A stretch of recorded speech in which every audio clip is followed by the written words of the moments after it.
Mine's on. Yours is on. Okay, let's try again. Are you hearing me? Good? Okay, great. Thank you. Commissioners present, just in time, Vice Mayor. Commissioner McDowell, Commissioner Stokes, myself, Mayor Langdon, Vice Mayor White, and Commissioner Emmerich. There is a quorum for this meeting. Also present are City Manager Fletcher, City Attorney Slayton, Assistant City Clerk Gianelli, Recording Secretary Powell, Deputy Chief Morales, I think I saw him, there you are. Thank you, sir. And Fire Chief Titus. Commissioner Stokes, would you lead us in the pledge, please?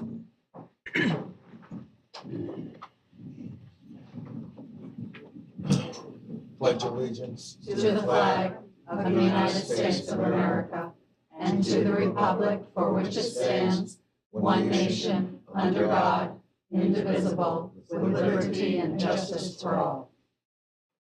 Thank you. I'm requesting a motion to approve the agenda. So moved. Second. I have a motion on the floor made by Commissioner Emmerich and seconded by Commissioner McDowell. Let's take a vote.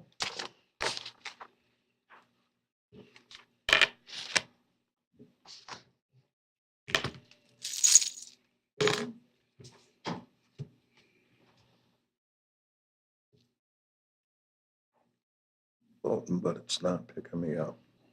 It's not on here either. Waiting for the mayor.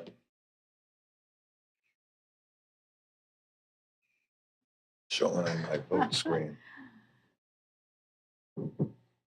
About voice vote, Mayor. Here we go.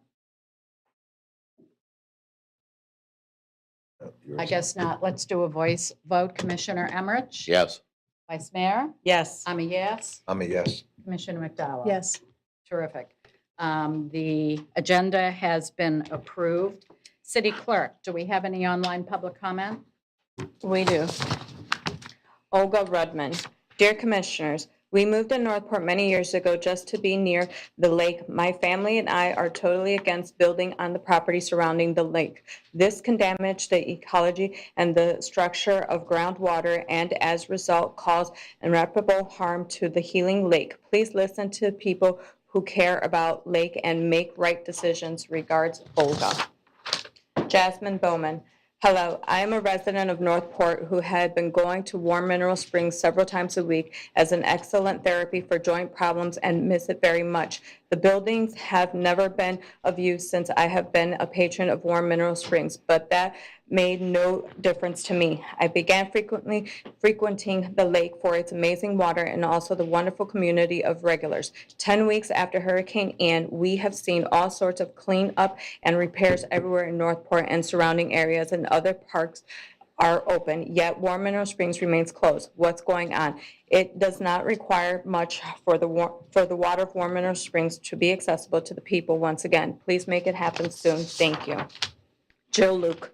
Please approve the amount of money needed to temporarily open Warm Mineral Springs. Please also add a contingency amount so there won't be any surprises to hinder the project and bog it down any further. Please direct staff to get it open as soon as possible. Thank you. That is all. Thank you, Assistant City Clerk. Valdi Olander, come up, please, sir. You have 3 minutes.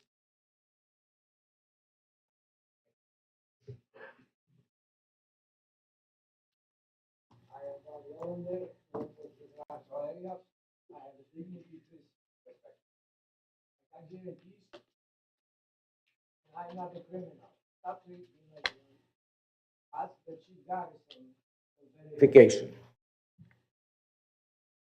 I have no contact with the Northport Corporation, so corporation bylaw don't apply to me. I'm using language from Florida Constitution. Langdon, I am instructing you to remove police from my back. He can sit over here. I'm waiting. Okay. I wish you stop the intimidation, so is he. Don't treat me like Dred Scott or 1857. You now in the contempt of your oath. Okay, now I'm gonna say what happened on the November 19, 2020, about the 9:30 meeting. Mr. Emmerich stated there was about the budget. Anything staff needed, we were able to accommodate. One more time. This is 20 minutes, 45 seconds. Anything staff needed, we were able to accommodate. Let me read you now preamble to the city charter. The objective of the Northport City Charter is to present in the form of legal document a general plan of municipal government that is democratic, responsive to electorate, not the staff, and the community, and capable of doing the work of the city effectively and translating who? The voters' intention, not the city accommodation, into efficient administrative action as promptly and economically as possible. Why don't you? This is against the city charter, which Mr. Emmerich claimed putting a hand under some book with somebody holding to him. They said he will, obey the city charter, something to that. Mr. Emmerich, go home. And maybe if we have a romance or officer, you will be arrested. One more thing, my words does not break anybody's legs or picks anybody's pocket. This is my rights.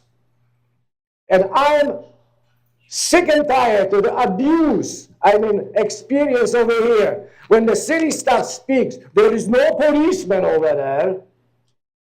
And how many times crimes are what was in the past. In the future is what? Figure out yourself. I'm not a criminal. Thank you, sir. I'll clear the room. If you agree with something, give us a thumbs up. If you disagree, give us a thumbs down. But there will be no noise in this room. We cannot hear up here if there's noise in the room. So thank you very much for that. Jeffrey Scott.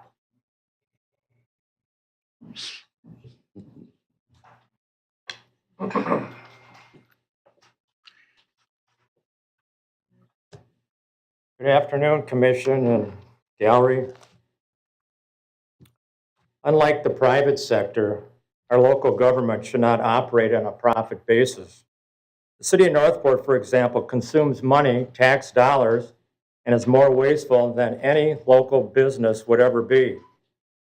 That is precisely why most politicians and unelected city officials typically fail to understand that this is their MO. The continued waste, the continued abuse, and the continued misuse of taxpayer dollars. It is the primary reason why local government sees fit to grow and expand its own power and wealth at the expense of its tax-paying residents. In layman's terms, this simply means your local government bureaucracy can't be trusted or shouldn't be trusted at all. With government propaganda, the sky is always falling. This misnomer is so often false and inherently full of misinformation and or disinformation. Truthfulness throughout city halls in such short supply, but courage in challenging the status quo has never, in my opinion, demanded perfection. Left unchallenged, this my way or the highway agenda will surely plunge the city of Northport into an undesirable place to call home. Let me remind the Northport City Commission the importance of three core values that should be present at every city commission meeting. They are as follows: integrity, simply meaning a commitment to ethical conduct and truthfulness in all areas of city communication. Objectivity, exhibiting an unbiased and fact-based approach in conducting city business that does not rely upon a political agenda or a predetermined script. And finally, accountability, simply holding yourselves accountable by taking ownership of your actions as elected city commissioners, striving for excellence in your public service, and an unwavering commitment to the citizens of Northport. Simply put, do not rely on excuses to justify exceedingly poor judgment. It's not that difficult to follow these 3 core values and get it right the first time. Thank you. Thank you, sir. Yep. There will be no noise in this room, please. Thank you for I that. don't listen. But moving on to general business, item number 22-3796, discussion and possible action regarding estimated costs associated with the operational restoration of Warm Mineral Springs Park. City Manager, this is your item. Yes, ma'am. Thank you, Madam Mayor. So on this item, just for a little background, during the October 25th City Commission regular meeting, we as staff were given direction. A motion was made to complete an assessment of water quality and debris at the springs, and a cost assessment of cleanup to return to pre-hurricane conditions. There was also a motion made to direct the city manager to meet with the national and state park concessions to determine if an amendment to the current agreement could be reached. We did put out a memo on November 18th outlining some of the actions that we have completed at this time. And just to touch on a few of those, I will say that the memo details the actions to us to address the public safety concerns identified with and around the buildings and the grounds post Hurricane Ian. There's a few items still remaining outstanding, but we do believe significant progress has been made to return the site to pre-hurricane conditions.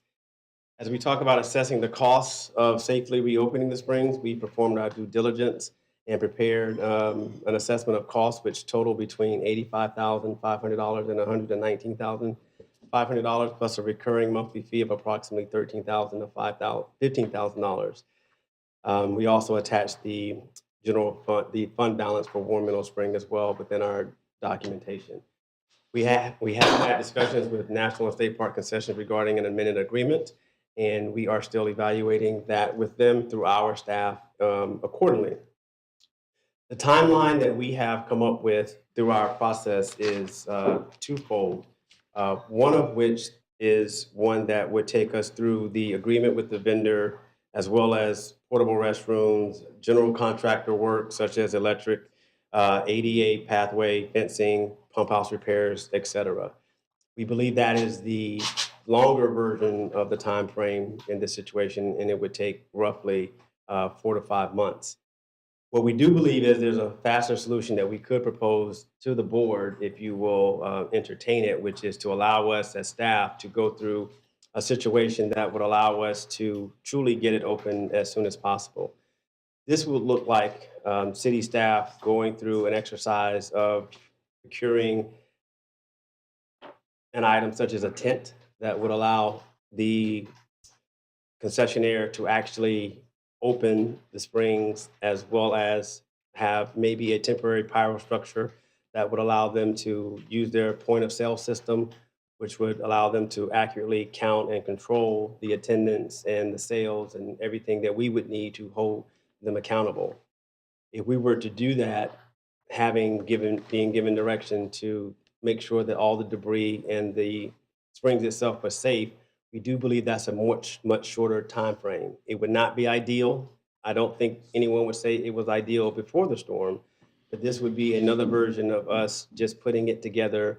And of course, that would have to be signed off on by the health department as well as our building official. But we believe there's a way that we could actually just get the gates open, secure all the fenced off area that we do not want people to go on right now to provide for safety, but allow the springs to be open within probably 60 days. The benefit for that is speed. The downfall for that is that we would still have to perform work while it is still open, more work than we would like to, but it is the fastest way possible while we still work on some of the other issues with the timeline that I presented earlier, which is a little bit longer. The other part of this equation is the status of where we are with the public-private partnership, and that is moving along quickly as well. We're moving through the different phases of the code with our team, as well as the licensed professional review that must be done at this stage. That stage we're hoping to get through in the next I would say 30 to 45 days, which might be a little bit aggressive. And if we could still get to the end of that portion of this process, we are still looking at that to be completed sometime during the spring. If we get the direction to go into the fastest way possible, this would allow the springs to be open potentially within 60 days, assuming that everything that I mentioned earlier went as planned, as we were able to secure the proper outside apparatus, the power source to allow them to operate, as well as getting the springs itself in a safe condition. The P3 partnership, as we said, is happening simultaneously to the work that we would do. We would continue that, and we believe that we are closer to, we will be closer to the end of that. We still have several more steps to that process outside of the licensed professional review, including a competitive review solicitation, which has to be posted at least for 30 days minimum, as well as a negotiation team who would then rank those solicitations that we received and then allow us to work with the selected vendor, create a contract, and then bring that back to the commission for your final say-so. So I know that's a lot of information, Madam Mayor, and I know you may have questions regarding the information that we're presented, but myself, Director Sandy Funheller is here, as well as Deputy Director of Parks and Recs, Mr. Ryan Murphy, and to answer any questions as you give us direction on how to move forward. Thank you for that, City Mayor. I'm opening the floor to commission questions. Mr. Emmerich, Commissioner Emmerich.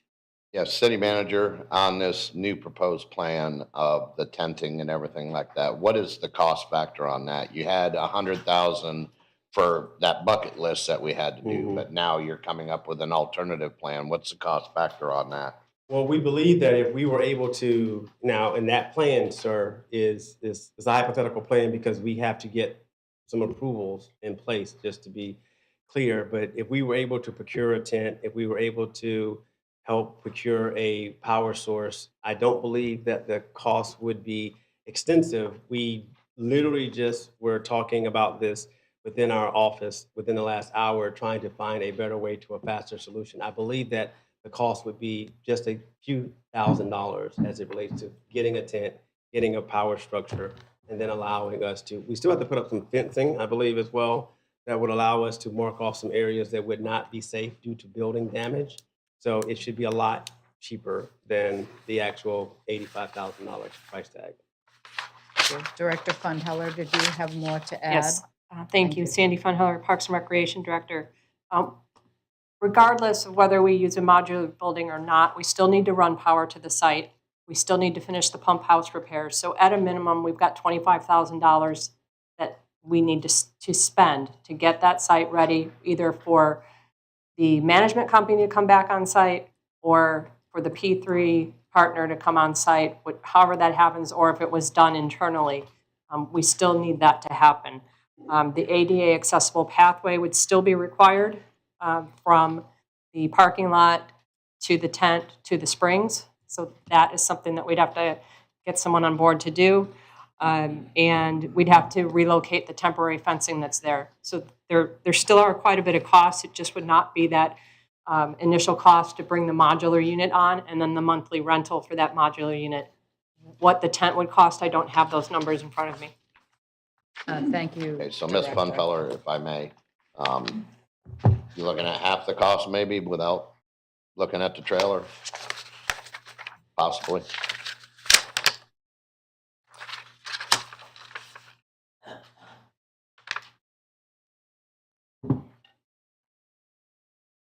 Because you had it up to Potentially. 25. So with our initial discussions with National and State Park Concession, they had offered to bring on a trailer. Their offer is to secure that trailer. The cost would still be borne by the city. Right, I for that. understand that. We did have some initial discussion where National and State Park Concession would be picking up the initial setup cost for a trailer, and that can be about $15,000. So you're talking about the $15,000 for the setup and probably the monthly fee for however many months that goes on for the modular. So you're really only saving maybe $40,000, $50,000, depending on how many months you're talking about. Right, and this goes back to the city manager. You know, we've got 9 million invested into that P3 partnership. When it goes forward, wouldn't that money cover the cost of all these repairs as well, Well, instead of investing more? yeah, that 9 million is what we're definitely bringing to the table with the partner that we're trying to secure for the development. Yes, to answer your question, absolutely. Right. And we would still be looking at approximately the same timeline, Well, if we, possibly. well, if we do it this fastest way possible, this is the fastest way we as a team can come up with actually opening the spring. So I think that this way is an accelerated process. It just has a few caveats to it. One, we would be going down the path of curing the items that, you know, the director said would have to be done anyway. Two, the agreement that we have with the current concessionaire, which is a part of the timeline of opening it later, we would need to go ahead and accept that we would be moving on and provide a 90-day notice. They would most likely be operating the springs in their current role for several weeks before the 90-day period ended. But then we, as a city staff, would be looking to see how we bridge that gap and operating it from the time that that contract ended to the time that our P3 contract began. So this sort of puts the onus more on speed and staff as opposed to going through the traditional route, which we discussed the last time in front of you. And wouldn't it be more prudent if we're going forward with the P3 proposal to give the notice earlier rather than later? Yes, sir. That would be one of the caveats for what we would be asking today. We would be asking that if we do go that route, that we go ahead and start that 90-day window while we are accelerating the opening of the process, so that by the time that we do get to the end of the P3 process, then we are free with our new partner to go ahead and take that venture going forward. Right, as a partnership. Correct. Okay. That's all the questions I had, Mayor. Thank you. Great, thank you, Commissioner. Commissioner McDowell? I didn't hear anything mentioned about the restrooms. I know there's a cost of $11,000 a month for the restrooms. Where does that fit into this conversation with this new accelerated plan? So you absolutely still need restrooms and hand washing stations. Sanitary facilities are required by the Department of Health. And so that cost that you see there is still required. And we would still need to go through solicitation, purchasing, we have to do the competitive quotes to bring that on site. Because right now there are not restrooms there. Those were removed after the storm.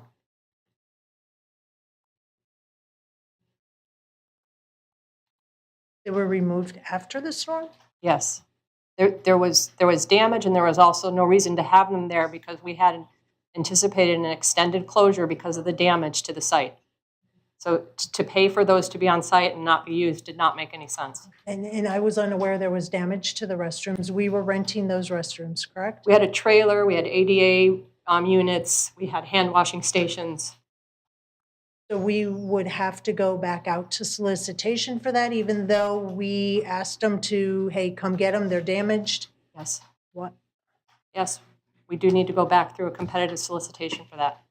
And because we're still under a local state of emergency, can't the city manager use his emergency powers to procure that process and cut it in half or? do My whatever? understanding is, while we're still under the state of emergency, this is not an emergency purchase.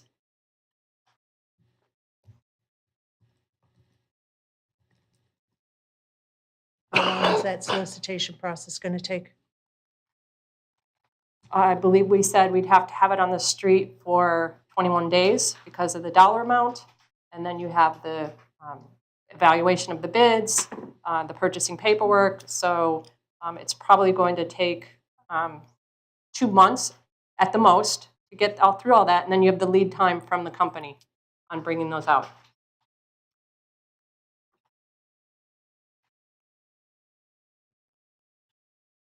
And we get porta potties in the meantime with hand washing stations? We've had those before. The only difference we had was we had a trailer. The amount of portable restrooms we need is why we went with the trailer. In what we proposed, that was bringing on a larger trailer that would be connected in by utilities, thus removing that requirement for pumping out of the unit. When we go back to portable restrooms, we have an added cost in that we didn't price them out that way. We have an added cost in that they have to be pumped out. And so that's an additional cost to the service.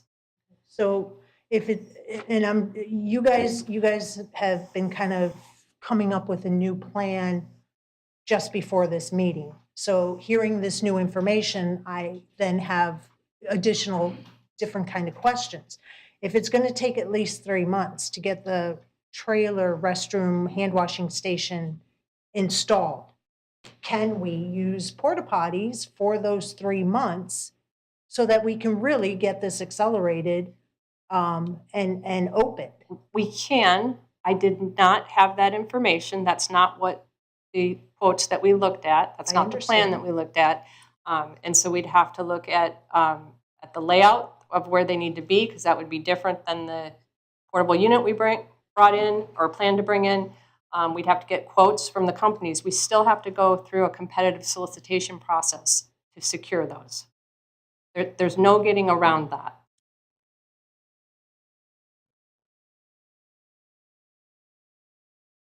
I was hoping that we might be able to porta potty, but I understand. Thank you for that. You're talking about the cost of the rentals for porta potty / trailer. That's in the budget though already. There's 6 months of that in the budget. At the time we did that budget, we hadn't anticipated being under construction. And so only 6 months of the fee is in there. We knew if we were moving forward, had this storm not happened, we knew we were going to have to come back with a budget amendment to add the additional 6 months in. Okay. So I believe it's $45,000 that's budgeted. So we would come back for another $45,000. Okay. I'm going to piggyback off what Commissioner Emmerich was talking about and that I heard. The agreement that we have with the management company now, did I hear correctly that it would be given a 90-day termination notice? The current agreement as it exists has a termination clause in it that it can be terminated with or without cause with 90 days written notice. Okay, but help me understand, why would we be terminating the agreement when we are months year between now, the time we reopen the accelerated plan of the Springs and get our P3 on board? Why would we terminate that contract? Why would we expend staff's time and energy to run this when they're already doing it? They already have the staff there. Help me understand the logic, please. So the time frame that we are discussing is not a year for a P3 to be ready. We are talking about getting through the solicitations of the competitive review process, as I stated earlier, which would be in this winter, and then allowing us to have an agreement done in this spring. If that is our time frame, then it would be best to go ahead and allow us to, if we know that the 90-day window exists, for us to go ahead and cease that contract, and then let us as a staff and as a team be able to supplement that time while we work through the beginning of our new partnership, as opposed to trying to get that done once the partnership has been agreed upon.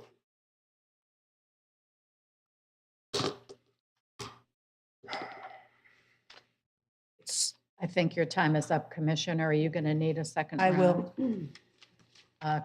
Vice Mayor White.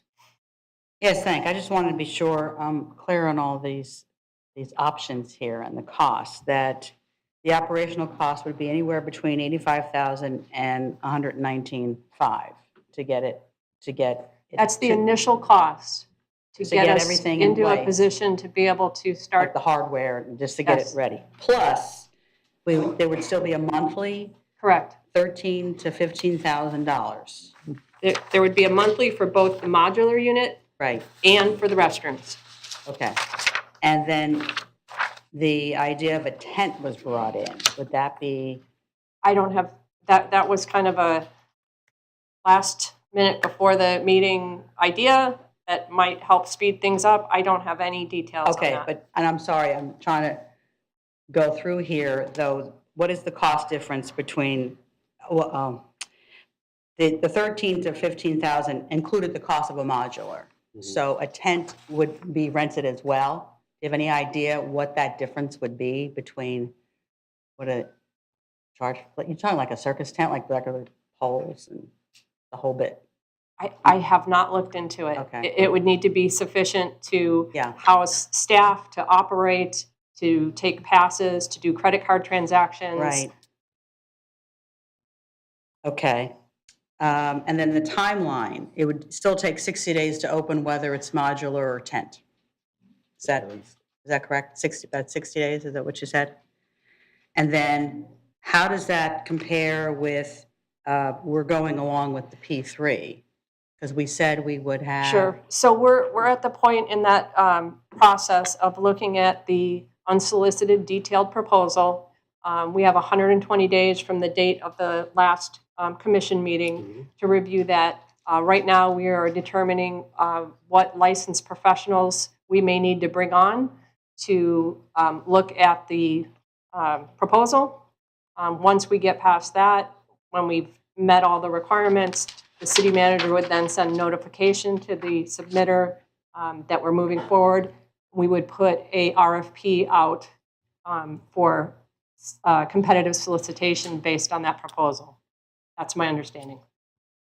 And then that has to be on the street for 30 days. Then there's a negotiation team that looks at that proposal along with any others that were received, and then eventually would enter into negotiations for an agreement and bring that forward to commission. Okay, I'm just trying to figure out what the overlap would be. You can't give that. We could potentially be in front of you with an agreement in the end of March if everything aligned. Beginning of April, we're saying sometime in the spring. All right, so you could be talking about anywhere from a 30 to 60, well, you said 60 days to open, that's 2 months, so it could be just another month past that, and would be into the 3P scenario. Is that possible? It depends what route we go, but we think the earliest that we could probably get it open would be mid-March. Okay. And then we were always going to have a temporary facility there once the P3 starts and do that, correct? Would it be whatever we put in place at this point? If we had a tent, the tent would just stay there for the entire, or? No. The proposer would then take that on.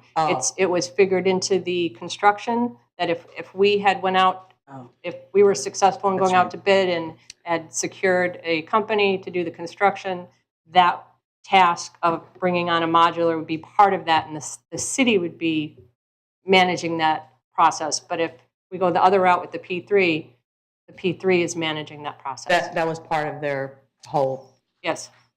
gift, their package, whatever you want to call it. Okay, I'm sorry, I kind of missed that. Timeline, all right. And then you already addressed the agreement with the concession, how that would work with that, because that was my other question. I think I'm good for now. Thank you. Thank you, Vice Mayor. Commissioner Stokes.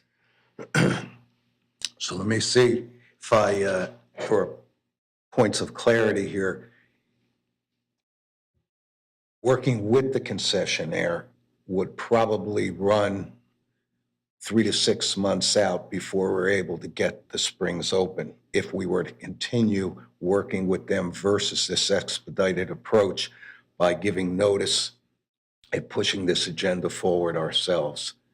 Based on the timeline we put together, working with the concessionaire and all the different steps that we would need to take, we would anticipate being open no later than the end of April. And we'd have a good 60 days here anyway with power and other things we had to do while we went through the process of procuring the tent and taking that out to bid. So we would not bring on, if we're still working with National State Park Concession as planned, we would not bring on a modular or a tent or the restrooms until that agreement comes before commission and is signed. because that agreement details who's responsible for what. It details that they would bring on this unit, and right now we're negotiating the different technical portions of that agreement. And therein lies the extra delay. Okay. That answered my questions. Thank you. Commissioner Emmerich? Yeah, back to the city manager on this one. With the contract with the management agreement that we have right now, that 90-day window and us giving them that we want to terminate, is that because we're in the timeline of Ian, or is that within the contract forever? You know? It was just in the contract, sir, as standard language. So it could be done at a later date if need be. It's not just because of the storm or what we were, because there was a little confusion before that we were under a 30-day window. That may have been because of the storm, and the 90-day was because that's what's in the contract. Agreed. Okay. I think I'm good for right now on that. I needed to get that one answered, but maybe after another commissioner goes, I may ask another question. I'm good for Okay. now. Commissioner McDowell? Is there anything in the contract that is preventing the management company from running it now, regardless if we, let me rephrase it.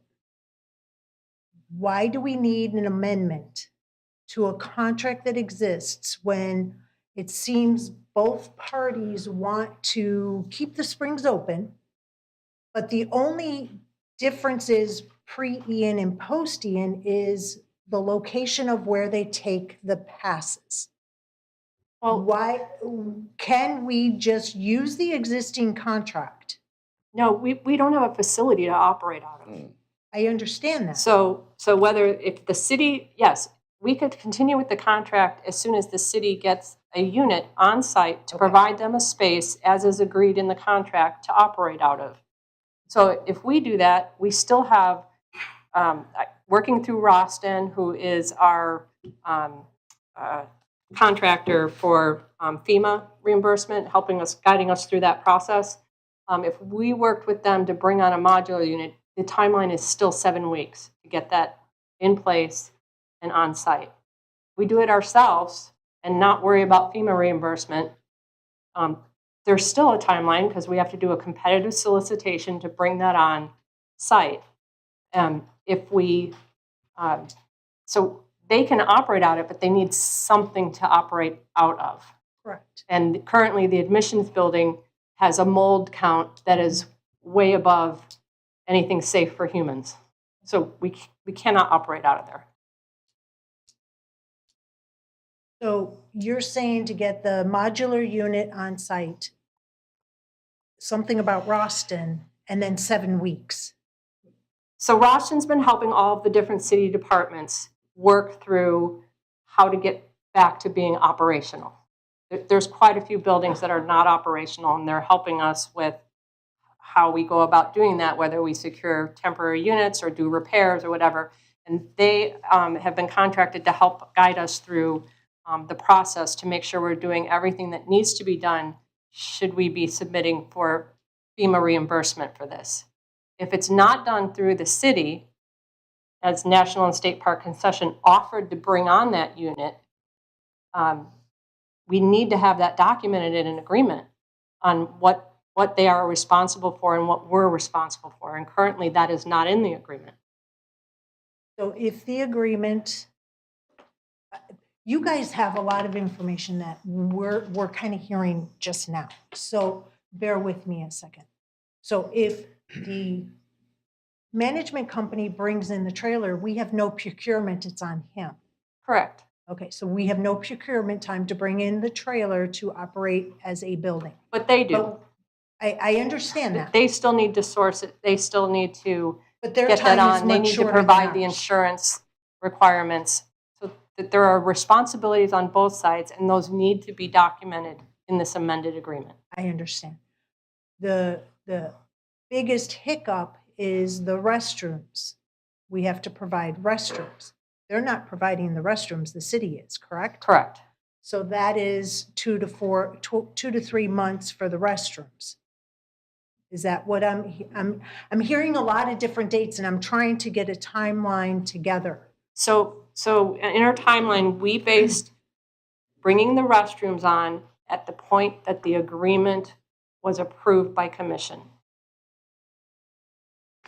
So right now, we'd be doing all of the competitive solicitation, all the behind-the-scenes work, so that we're ready to pull the trigger. If we bring back an agreement to you, to commission, and you approve that amended agreement, we would be ready to pull the trigger on that purchasing paperwork, meaning we'd have all the bids, and we'd submit that to purchasing, and we would go through that process, and then the vendor has a lead time to bring that on site.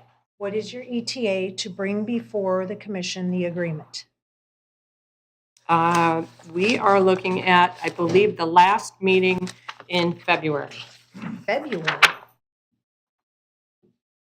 3 months to do the agreement? Well, the agreement was submitted to us by National and State Park Concession with their proposed language.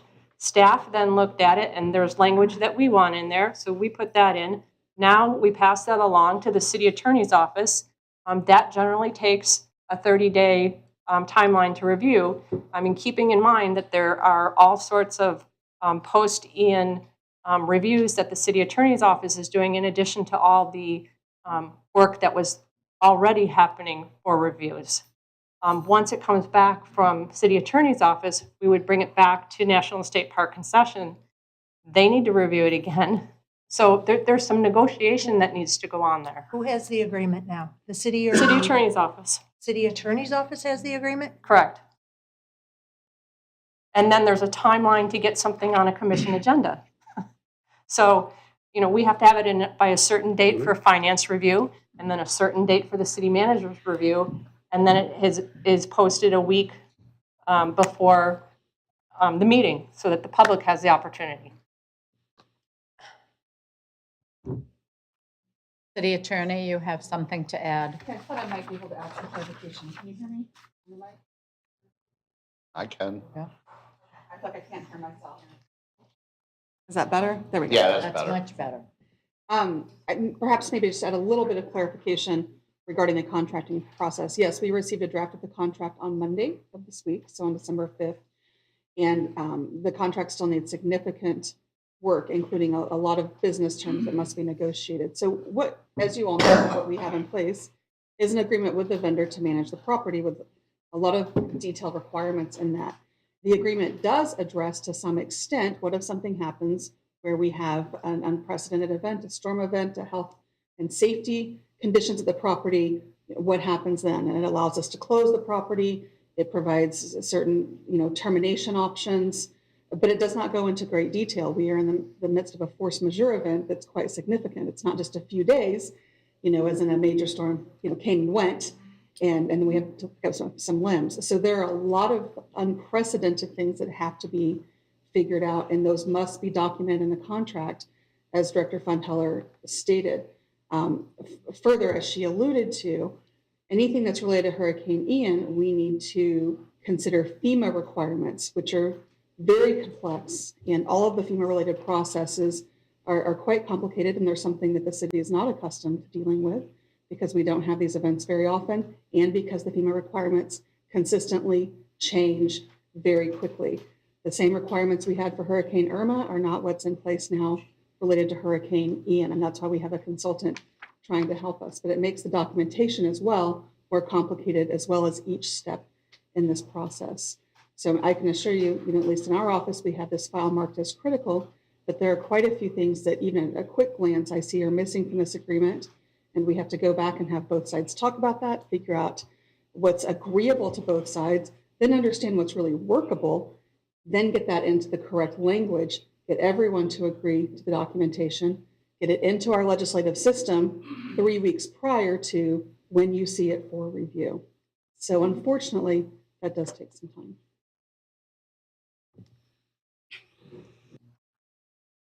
I have to follow up with another question. One more, and then I'm going to move on to other commissioners. Thank you. So we have an agreement that you propose to bring forward in February? If the commission, I'm trying to go through the timeline and build it on my paper, since the agreement comes before the commission in February. If it's approved, then it goes to procurement for the tent or trailer and restrooms. Yeah, not the agreement. The agreement Not the agreement, stands the alone, but if it's procurement for- approved, then we would pull the trigger. We would assume that if we're going the route that we planned, National and State Park Concession would then put in the order for the modular unit. We would then put in the paperwork for the restrooms, and get that whole ball So rolling. when you say the paperwork for the restrooms, is that procurement? Yes. For the, okay, I want to make sure we're talking the same language, so bear with me, Sure. okay? I appreciate the leniency in this. So that's about a 3-month process for procurement, 2 to 3 months. That's, Well, part of it we would be doing now. We would be getting the quotes now so that we're prepared should we get to that point. so So we procurement, would be ready to identify what vendor we intend to use and put all of that information and paperwork into procurement for a purchase order or whatever route we go for securing the restrooms. Once we have a purchase order approved, we would contact the company and get that order going. okay. But we So- have to have it approved to purchase. So the agreement gets approved in the end of February. Between now and the end of February, you're doing all the procurement Mhm. requirements. And then when the agreement is approved, then you can pick up the phone and say, okay, we're ready to get you guys to order and deliver this stuff. Thank you for that clarification, because I thought it was one after the other, not simultaneously. So thank you for that. So you're looking at about a month to get everything brought in and installed and opened up? Yes. Or is there It- something else that has to happen? It depends on what, a couple different things were brought up that were not in our initial proposal. So if we're going with the trailer that we intended to bring on and hook that in with utilities, there's, the unit, we're ordering a restroom trailer. That unit comes on site. There's a lead time to get that once we say we're ready to order it. They bring it on site. There's some setup that's involved. Utilities needs to be involved. So, we timed all this out. So basically everything would flow and be ready to go by mid-April so that we could be open at the end of April. Okay. If any of these things go faster, we'll back that timeline up and pick up a couple weeks as we can. But this is basically our best guess on how long these things take, that there's not a supply chain issue, that they do have modular units available, that they do have the restroom units available. So there's all those variables we need to work through. Okay, so once we get everything hooked up, and yay, we can finally open, Mhm. who's going to be running it at that point? According to what we presented to you, that would be National and State Park Concession. The concession management company would be running it from April until we get the P3? That would be our plan unless you do something else with their agreement. Okay, because somewhere in this conversation, I heard staff was going to run it too. That was a different option.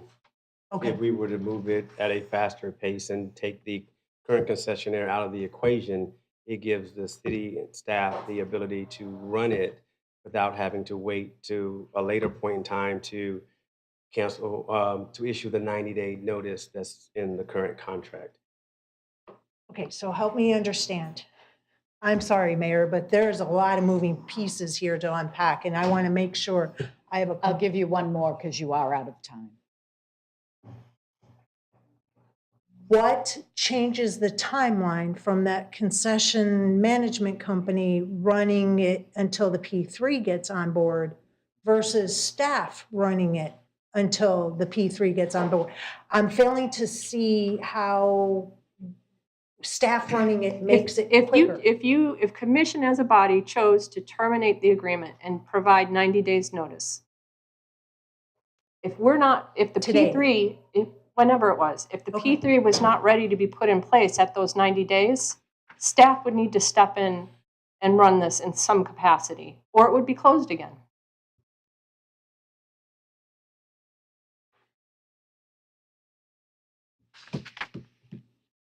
So giving the 90 days notice, for all intents and purposes, if we did that today, we would be skipping to immediately going through procurement to get the restrooms and the tent,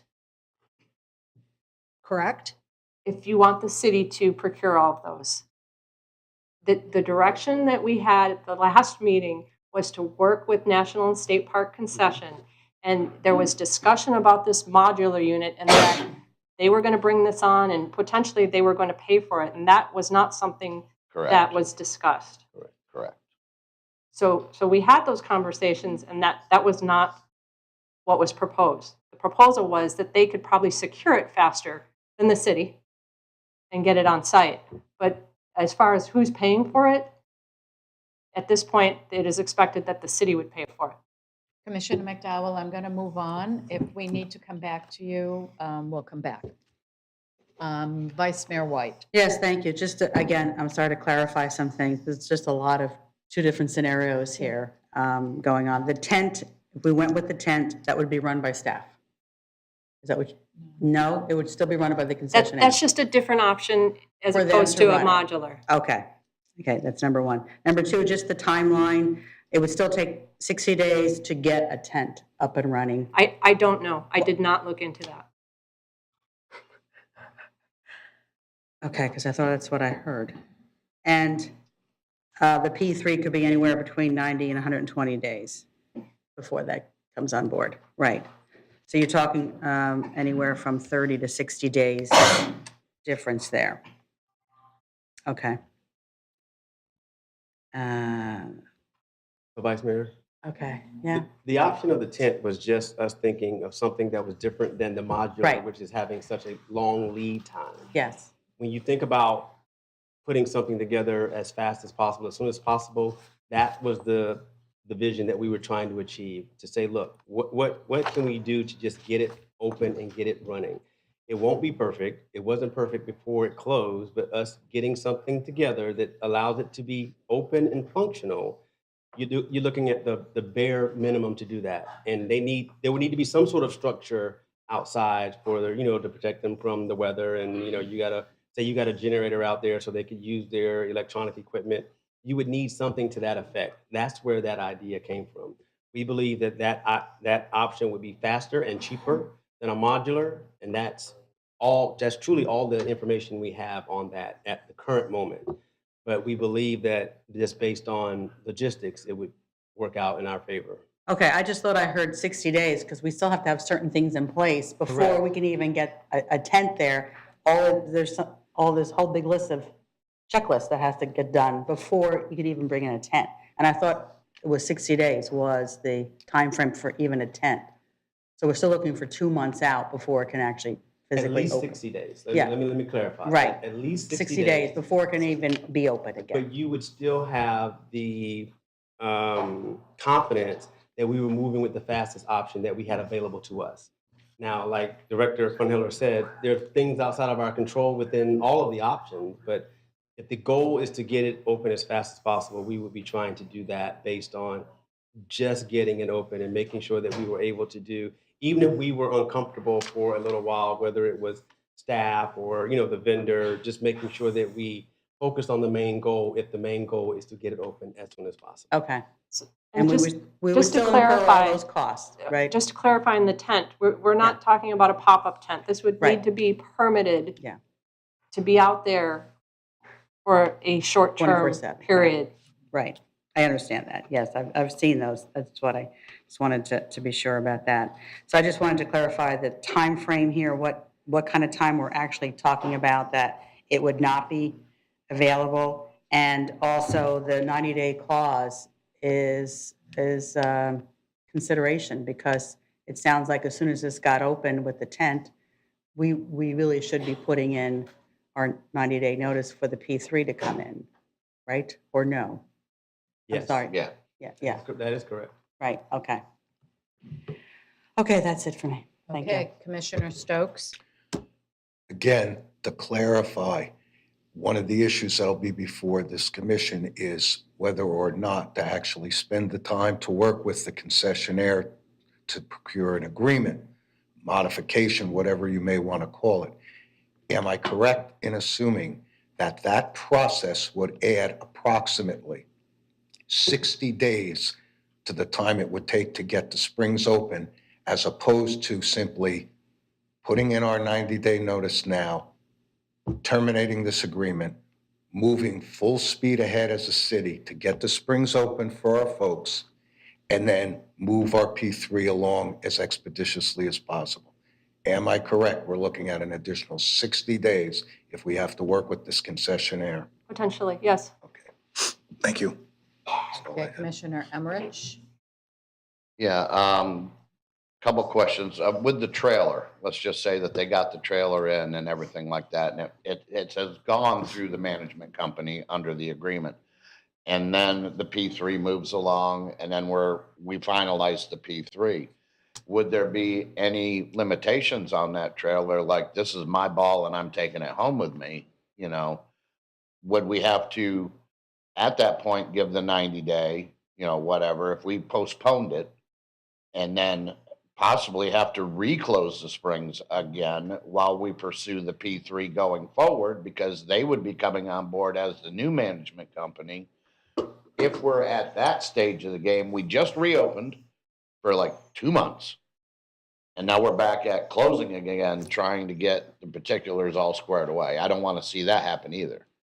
So if the management company secures the modular unit, they would pull the modular unit when they left. Okay, so we would have to start all over again by reopening it with a tent or whatever at that point. Correct? We would have to do something, but closing it would not be an option. We would again have to figure out how to do a transition plan from them leaving with their modular to us sort of working with our P3 partner to either get another modular as soon as possible, or I understand that part of it, but you still have the headache of the turnover, oh yeah, that's in between there. And that's what I was getting at. I'd hate to see us rush into this, Oh, yeah. like I've said 1,000 times, and be wrong. I'd rather take our time and do it right. So understood. that's all I got, Mayor. Thank you. Okay, thank you, Commissioner. Commissioner McDowell, Yeah. do you have a I'm just- different question? The tent. I've heard that you said you don't have any information about the tent. You don't know about a lead time. You don't know the cost. You don't know the bottom of the tent. It's going to have to be ADA accessible. Is it going to have air conditioning? There's so many unknowns. We can't really and truly make a decision today about terminating a contract, getting a tent, getting a trailer. There's too many things that are still unknown. Well, the tent was a alternative idea. Yes, we do not have all the details, but from what staff proposed, that is in the memo, that is in the staff summary, if you want to go with the modular unit, and bring back in the restroom trailer and go that whole route, bring the power in, we do know how long it will take. We do know that we can do it. It's just a cost that the city is going to have to bear. And so that was part of what was being brought forward was it's not budgeted. And we need to know if there is approval to move forward. Okay, so if forget about the tent, if we, the city, bring forward a modular unit instead, we don't need to have an amendment to the agreement because now we have a facility for the concession management company to run out of. If you're saying that the city is going to bear all those costs, I still think there's some things that would need to be addressed in the agreement because it does not reflect those conditions. I would defer to city attorney. City Attorney, anything to add to that? No, ma'am, as I mentioned before, the agreement does not include, any specifics regarding long-term arrangements as the result of a force majeure event. Thank you for that. City manager? Yes, ma'am, thank you. And Commissioner McDowell is correct. You know, we did just speak of a newer, faster option using a tent, sort of trying to just make it work. If you are looking for concrete information, Parks and Rec staff, the information in the memo is their best time and cost estimates based on the direction that was given to the board at the last meeting. The time frame is a little pushed out, and again, we knew that that was not your intention or your desire, and certainly not the public. So we were still trying to come up with a different solution that would allow it to be moved along faster.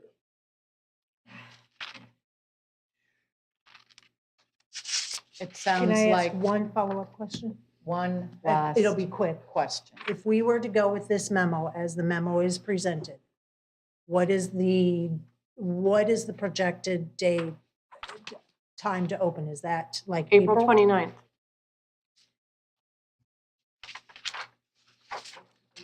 Okay, it seems as though the questions are petering out. I'm going to open things up for public comment and give the commission an opportunity to share their comments after we hear what the public has to say. So let's move on to public comment. Do we have anything online, Assistant City Clerk? We do. Cheryl Bowman, I appreciate the efforts that have been made to reopen the springs after the damage from Hurricane Ann. I use the spring regularly as therapy for painful skin problems. I have not been able to find relief from medication, which are very expensive, so the springs is my only option. I support reopening as soon as possible, and if there is any other way I can show support, please let me know. Gabriella Stepp. My house is within walking distance of the park. I think your immediate concern should be to get excavators and open up the creek and release the flow of the springs, then facilitate the opening of the park to the public ASAP with temporary facilities as you did before. Then adjust the reconstruction plans to the needs of the people who enjoy this park for the benefits of the water with a modern facility with bathroom, showers, snack shop, friendly environment. Do that and leave the hotel and other dreams behind. The priority should always be to open up the park by whatever means possible. You have statistics of the number of people who come in daily, moved here from all over U.S. to enjoy homeopathic benefits of this lake. It is your turn to serve them with your full attention and appreciation. That's all. Thank you, Assistant City Clerk. Zana Yefimov? Come on down, ma'am. You'll have 3 minutes.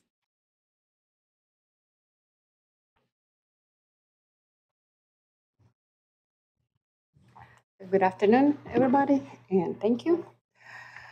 I've heard a lot, so my speech was originally different, but right now, what I'm concerned about is that the city has the money that you're bringing to the P3 project. We're all in agreement that we're against that project, only because if you look at Florida right now, it's being destroyed by all this constructions, hotels, condos, and anything else. So at this point, for me, it's like, let's leave it alone with the hotel, condo, and everything else. If the city has the money, can we please concentrate on the springs and War Memorial Spring Park, open it for the public, let it bring revenue to the city, and then later on, if somebody still wants to do something with that, I believe, protected and untouched land of Florida, we can maybe do hotel, condo, medicinal garden. That's a puzzle. What are they gonna grow there? But yes, for now, if the city has the money, why can't we just concentrate on opening the War Memorial Spring Park? First of all. Secondly, so many people are involved, and that's why it's not being done. That's my view, and I believe that that's how it's done. If something in the hand of one person, can the city please appoint somebody who will overlook the process from the beginning to the end? Not like what do you know, or what do you know? What do you bring to the table? What you bring to the table? That's never going to be done. Never. So I understand that maybe we don't understand how it all cooks there in the government, but simply saying we have the money, this is public information that the city has the money that you're bringing to this P3 project. So take this money and concentrate now on this park that has to be open for public, that has to preserve this spring, because the longer it's closed, the harder it's to be cleaned and reopened. That's all I have to say. Thank you. Thank you, ma'am. Quiet, please. Please, thumbs up, thumbs down, please, or I'll have to clear the room, and I really do not want to do that. Thank you. Eugene Livchin? I'm sorry, you'll have to fill out a card if you can see the officer.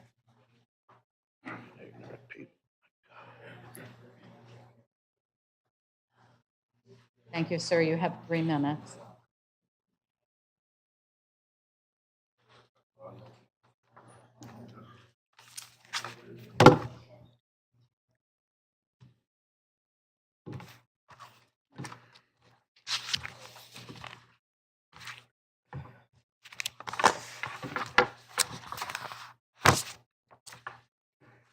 Good afternoon, city manager, commissioners. I was listening to all the conversation, discussions. The point I was going to make is concerning actually the P3 project, which is my understanding, the proposal was approved and city is moving forward to hear more from One Mineral Spring Development Company. I'm a professional, licensed professional engineer, mechanical engineer, and also lead accredited professional. Also, I reviewed as much as possible, because it's available on the website, the public knowledge, as much as could the master plan, preliminary master plan, and the description of what's coming in on the site. And I have certain comments about this, and I want you just to listen to what I'm going to say. So me and my wife, she's a structural engineer. We had a chance to review P3 detailed proposal by our redevelopment group, and we compared that with the original master plan and drawings which were approved by city commissioning in 2019. So, also it appears the documents submitted for P3 preliminary project, conceptually, site plan developed by Ensite, looked fairly good. But my concern is basically, and I'm going to talk about phase 2, which in our opinion will not serve well the One Mineral Spring community. Specifically saying 300 units residential building. This is highly speculative project with very unpredictable and unknown consequences. But it can be for sure contribute to destruction to surrounding nature. Resorts 250 rooms hotel, performance place, and restaurant as planned will stand right there next to the springs as it planned. Facility will become generate a lot of so-called noise pollution, not mentioning the destruction of surrounding area. This is, as a lead professional, I can tell you, it got to be very carefully done. And I'm not familiar, obviously, it's all in development right now, what's going to happen there, but having a lot more experience with design build projects, Sir, master plans. You are out of time. I'm Okay, sorry. that will be a failure. That's my opinion. You're out of time, sir. Jadalvi Levens. I might not be pronouncing that quite right. Jadali. Oh, he left, okay. Thank you for that. James Strauzer.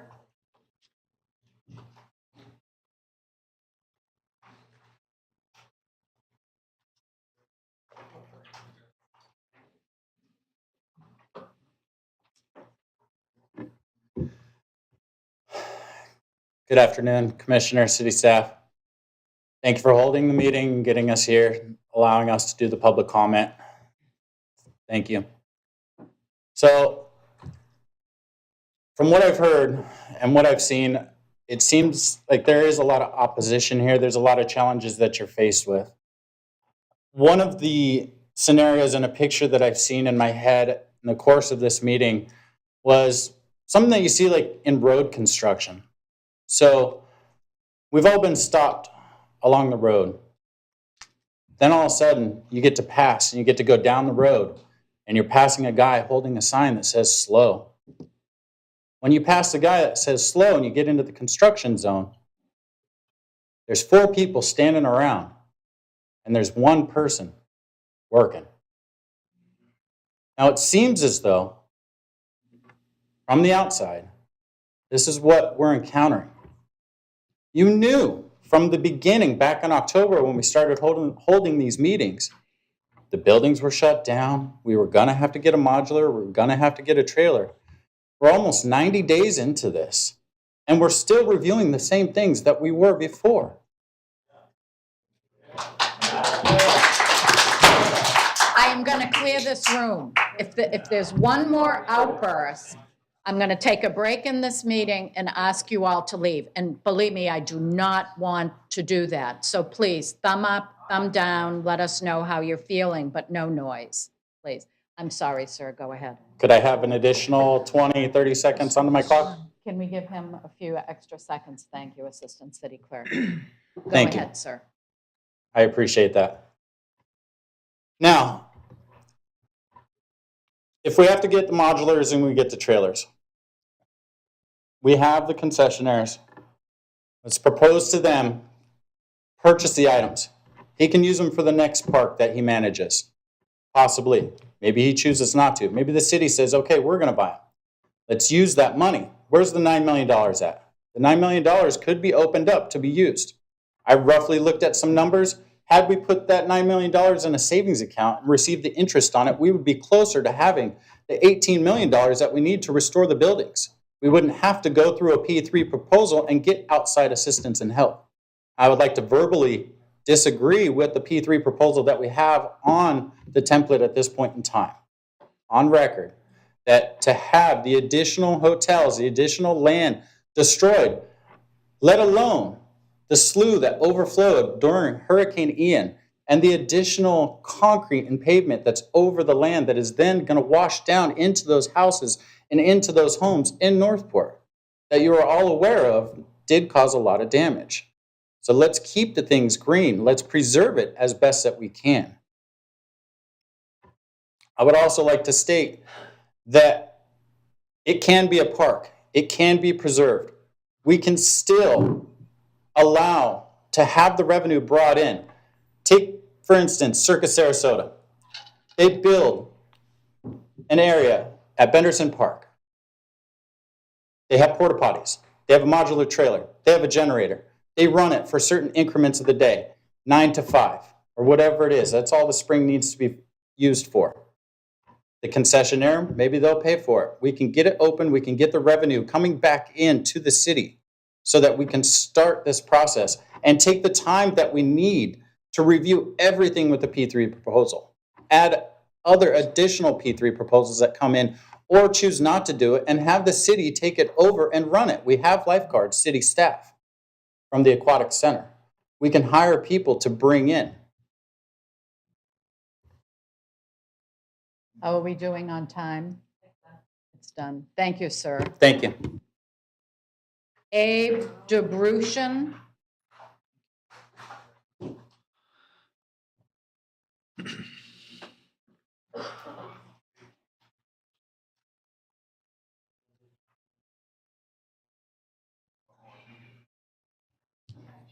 Good afternoon, everybody, and thank you for opportunity. Well, I'm not going to talk about the future, but couple words about what happened last year. Sir, I do have a question, personal question to you. From January 2nd to July 1st, how many times you was there? Sir, we don't have a policy of engaging with public cannot. commenters. That's very If you important. could just give Okay. your comment. Thank you. So I know the answer now. That means 0. So what happened, and by the way, I remember I talked to you once. Is that correct? Nice, caring lady. But the conversation, what we are dealing right now, I forgot your last name, I apologize, between you and the panel. It should be done months ago. And the question is, I ask, how much money we are paying to the people who is taking care? In your word, $50,000 on one single month. If that money would spend properly, we would have a surplus, you would have a free gift, God knows for what. And each and every single person in the city would have a gift, because surplus, $20 a pop for a senior citizen who came 25 miles. And what we have a building full of mold, and nobody pay attention. Now, the condition was horrible. So what I'm saying today, if we would manage the proper way, we would have enough money to open this lake probably in 25 to 35 days. If everybody would handle the business like we are, and I'm talking about you, we still would be no water, no power. But guess what? We have power, we have water, and we have absolutely unacceptable situation with mineral spring water. It's very important. It's not only belong to the city, not only belong to the state, it is national, and I should say international wide place. People love to come, not only from all over the state, the nation, even from Europe, and I talk to people from Australia. So that is, you know what? Thank you, sir. You're I out of thank time. you. Happy holiday to each and everyone. Thank you, sir. And I'm not here. I'm not Thank taking you. my time. Mr. Okay, so thank you so much. You're Appreciate it. welcome. Vlad And you should Goro. do a little bit better job. Vlad Goro. Come on up, sir. You have 3 minutes.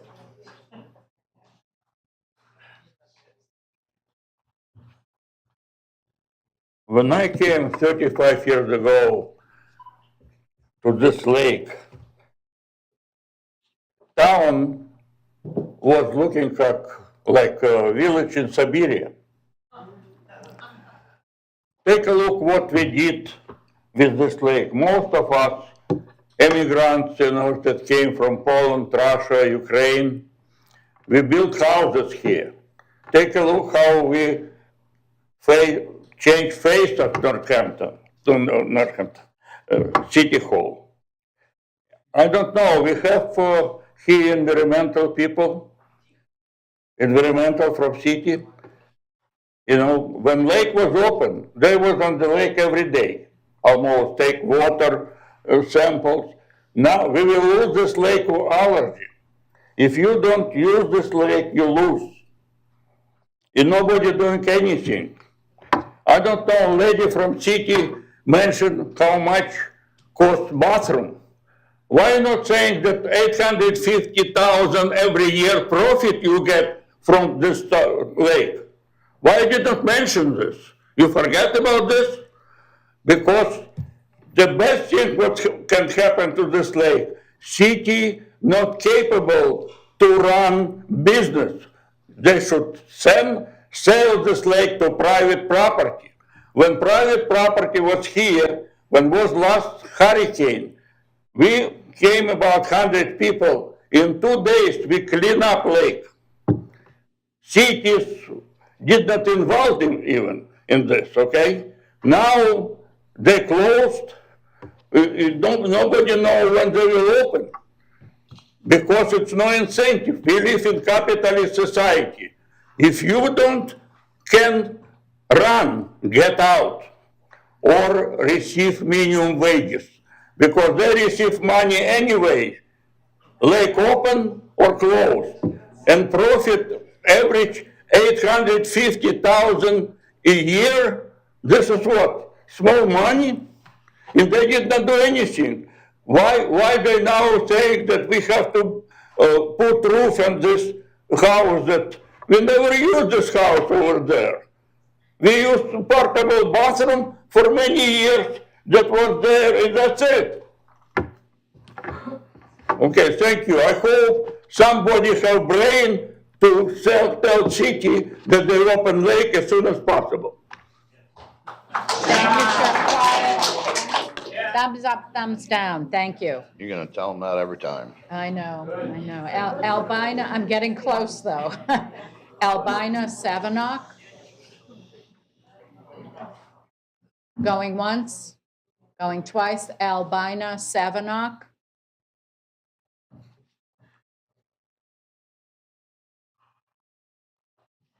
Thank you, ma'am. You have 3 minutes.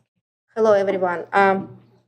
We came to Northport 2019 because I have a health issue with my neck, and I was not able to work. And the lake actually helped me to recover. I was able to come back. Now my issue is back, and what I heard right now, which doesn't make us happy, it's a lot of bureaucracy. We are one who moved of the War Mineral Springs. We bring our friends. We build houses. We open we open different businesses. Actually, when we talk about Northport, everybody understands Northport because we have War Mineral Springs. And my understanding that I believe you guys don't understand the beneficiary of War Mineral Springs. You open all Northport parks when we as a family can come, we bring our kids, and we're doing the same in War Mineral Springs. You cannot believe how many small kids we have in War Mineral Springs. A lot of different generations come to these War Mineral Springs. And I feel like we go to the same round over and over again.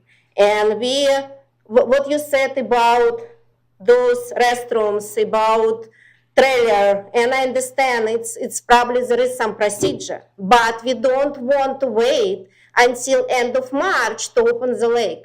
And we will fight for that. Because we feel like there is a wall, and you go to this wall and there is no door. I believe, I want to proud to live in Northport. We should work as a team. You guys have very good job. You're working for the people. You're working for the people who is paying taxes and everything. And we really need your help. We really need your attention to open the lake as soon as possible. Thank you. Thank you. Daniel Hanks, before you come down, is this the topic you wanted to speak on? It wasn't clear if this was the topic you wanted to speak on or the wastewater topic. No, just This one? cleaning of the environment. Okay, well, go ahead, sir. Allow me to introduce myself. My name is Daniel. I'm a resident of War Mineral Springs, and I'm also the president and founder of Skywater Land Preservation Association since 1991. My role as an environmental steward has given me the opportunity to show up in many historical places in this beautiful land of ours. Streams, rivers, mountain trails past as I seek out and I remove trash and debris that contribute to the cause of pollution and contamination.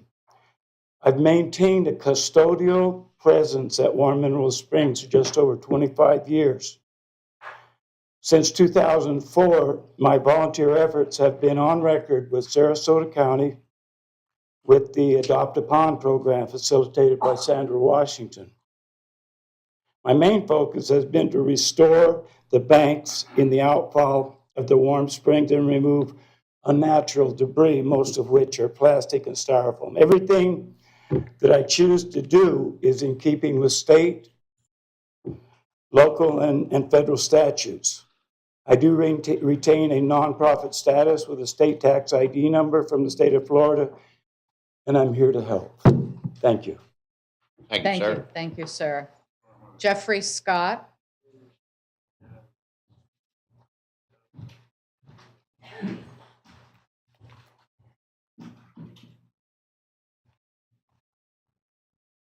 Ina Baruji, if you might come and sit down here so you're close to the podium, you're next, ma'am. Thank you.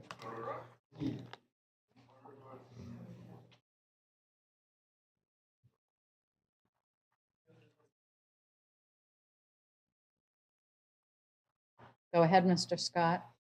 I have numerous observations and issues regarding this park, and they're in no particular order. Warm Mineral Springs has not been properly maintained for a considerable amount of time, and that's before Hurricane Ian. It's always been in disrepair.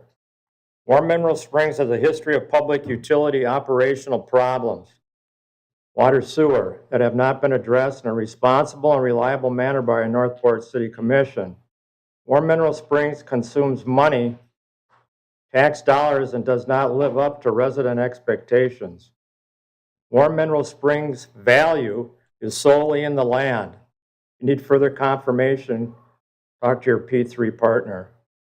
Warm Mineral Springs is not your typical fixer-upper. It will require a lot of work and consume additional tax dollars to bring that park back to property standards. Warm Mineral Springs' property value has been affected significantly as a result of Hurricane Ian. Look at your paperwork. Warm Mineral Springs has not undergone the necessary repairs to pass a comprehensive inspection of the entire grounds, all boundaries. And finally, there has been clear physical evidence that Warm Mineral Springs has never been maintained to city code, and that misguided approach by the Northport City Commission needs to be addressed immediately. Unfortunately, the city of Northport will continue to spin any narrative they want because they decide what passes for inspection, or for that matter, the truth. Do not underestimate how unreliable and inept our city government actually is. They will continue to sidestep their own city code without thought, consequence, or repercussions. It's not that complicated, or is it, city manager? Thank you. Thank you, sir. Ina Baruji. Bill Getz, if you might come down and sit in front, you'll be next. Thank you so much. Go ahead, ma'am. Okay, again, I don't understand. If it's cost to taxpayers' money, okay, every month 50,000, this lake is closed. It's already 60 days since last time I was here and we was talking about reopening it, and nothing is done. Seriously, I don't understand. If it will be your money, your hardworking earned money, will you throw away 50,000 every month and not reopening stuff? I was driving like another day. It's nothing done. Trees still lying down on the ground. I just want to hear what was done in these 90 days to this lake to reopen. And how long it will be closed. I hear like different dates. It was 60 days, now maybe middle of March, now end of the April. And again, nobody giving the straight answers. It's again like, oh, we don't know if we will put the 10, how long it will be taking us to order it. And why we want to rent it when we can buy? It will cost less. If rent will cost for the bathrooms 18,000 every month, it's outrageous. And another, who is responsible, like who has like responsible for giving us straight date and straight answers? What was done in these 60 days? What need to be done? Legal, it's never good, okay? Every time an attorney gets involved, it's usually prolonging everything. I understand it's have legal issues, but when we doing legal stuff, can we start cleaning up the lake? I still didn't hear the answer. Is the water in the lake good? Nobody give us this answer. Please reopen the lake because it's costing all of us money every month. Thank you. You're welcome. Is Bill Gertz here? Yes. And Elena Lebo, you'll be next after Bill. Elena, if you're out back, if you might come and sit in front, that would be good. Go ahead, sir. Thank you, Commission. Just from ticket sales for swimming, War Mineral Springs has been historically profitable, even before the current facilities were designed by Sarasota School of Architecture's Jack West and built to house the state of Florida's quadricentennial celebration in 1959. As the only hot springs on the Floridian Peninsula, it is a geological wonder. It has been drawing people and animals to its waters for over 10 millennia and preserving their remains in its constant temperature and anoxic waters, making it an archaeological and paleontological wonder as well. Both War Mineral Springs and Little Salt Spring have had hundreds of television programs, magazine articles, scientific journals published about their historical, cultural, and natural significance. These amazing places give our city a sense of place and provide an identity for our city. The limestone karst that is under our feet forming the spring vents that feed the cenote at War Mineral Springs is very brittle, which is why it has lots of voids and pockets of groundwater that form our aquifer, and the very existence of these supermassive sinkholes in our region of Florida is known for, like War Mineral Springs, Little Salt Spring, Nona Spring, Deep Hole, and Leland Lake. Florida has a history of springs going dry due to earth-shaking development occurring near their spring heads. In July of 2014, the Northport City Commission decided against having the city's most unique cultural and natural treasure destroyed by overdevelopment. At the time, War Mineral Springs was owned jointly by Sarasota County and the city of Northport and had been since 2010. The Sarasota County Commission voted unanimously for supporting a proposal by Jebco Ventures, Inc. and Angel Shot LLC to secure a loan for $34 million to develop our public property with condos and a hotel for their profit. The city of Northport would not agree to this, and a rift in mutual agreement between the commissions that eventually came to the county selling the city their portion of the property. Over the years, since the city has hosted several public meetings so that the stakeholders, the taxpayers of Northport who own War Mineral Springs, and the general public could have their say about what was wanted on the property. And there was a general concession being no large-scale development that could put the springs in danger. We settled on a plan, and we all thought it was all agreed after securing the $9 million that was estimated for restoration of the historically significant facilities. Then all of a sudden we find out that the current commission plans on giving away our most celebrated cultural and natural treasure to an LLC that has been an active corporation since it filed with the state on September 7th of this year. An LLC who has been an active corporation only 5 days before the meeting where this commission handed them our treasured property along with the $9 million that we put aside for the restoration. Sir, I'm sorry, your time is up. Thank you very much. Elena Lebo, Okay, well done. Thank you. if you can continue with this path, you're going to destroy, your legacy Your is going time to be is up, destroying sir. War Mineral. Elena. Thank you. And Jack Bobo, you are next. Hello, I'm Elena Liba. I'm taxpayer, I'm a mother, and I'm home provider. I could bet all of them also home providers. And after the storm, we all take care of our homes. different way. FEMA, insurance, their own money. You are home providers for all of us, keeping the lake as a home. So why you don't provide for the lake insurance, FEMA, and all other money you holding to make it nice as it used to be before you neglect it? As long as you keeping the lake, you neglecting every day. Storm just added up.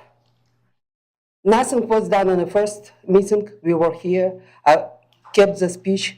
No answers you have right now. There sitting director of parks, and at the meeting, of board meeting, I asked him, how many parks we have in Northport? He answered, 27, including War Mineral Spring. From 27 parks, all of them negative revenue. Only War Mineral Spring has positive revenue.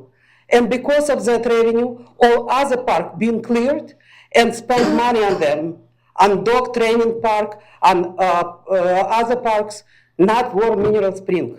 Why those money, which accumulates every year, $875,000 a year after all the expenses on other parks, why those money not used for War Mineral Spring? Why we don't have answer today when it's going to be open? I'm fixing my house now, and I rent potty toilet for $100 a month. And they come, they clean it, and replace it with new one. So why $18,000 need to be spent to bring 5 of them, as many as needed?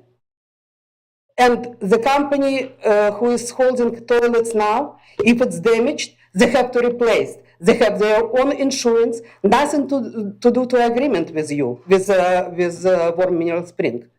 They have to replace, and broken one will be under their insurance. This is it. If you don't care about your houses, if you don't provide for your kids, nothing would be done. As a mother, I'm providing, and I cannot tell my kids, wait 60 days until Santa Claus will bring Peace Tree project and we'll start thinking. No, it's not gonna work like that. You have to provide for your kids, the same as all of us providing. Thank you, ma'am. Quiet, please. Jack Bobo, Svetlana Strazeva is next. If you would come and sit down front, we would appreciate it. Thank you. Go ahead, sir. Thank you, Commissioners. My name is Jack Bobo. I'm the CEO of National and State Park Concessions. And to kind of help speed things up here, well, really to get rid of the 30 to 60 day timeline that the city attorney's office needs to review and revise our entire contract. NSPC proposes to take care of the temporary building. We will pay the monthly cost, and we will pay the initial setup fees for the building. We have told the city manager's office that we only need 3 weeks to place a building and to get it up and operational. So if the commission will allow us to do that, we can have the building in place, operational within a 3-week time frame of when the commission gives us permission to move forward. Thank you. Thank you, sir. Svetlana Strazeva, you are next. Clara Zeisman, if you might come, you'll be after Svetlana. You can be prepared. Thank you. As Go ahead.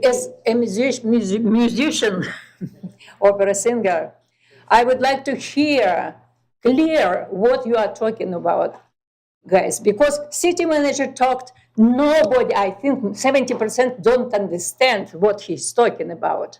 You know, we are mostly from Europe, from Russia, Poland, Ukraine, Czechoslovakia, and so on. We would like to clear understand what are you talking about. First of all, this maybe you have bad speakers, maybe bad microphones, but please talk a little bit loud that we can understand. This is my first suggestion. Second, we came here 2 years ago. We bought a house here only because of lake.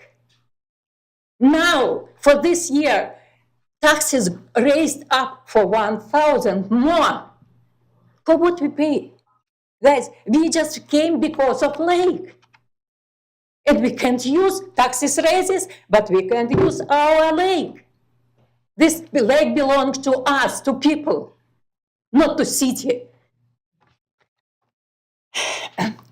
People who come to lake, they usually use this lake maybe for 2-3 hours. That's it. Some people more, but in case of emergency, we can use maybe portable toilets. That's it. Who has emergency, they can use. I go home. This my home 4 minutes from lake.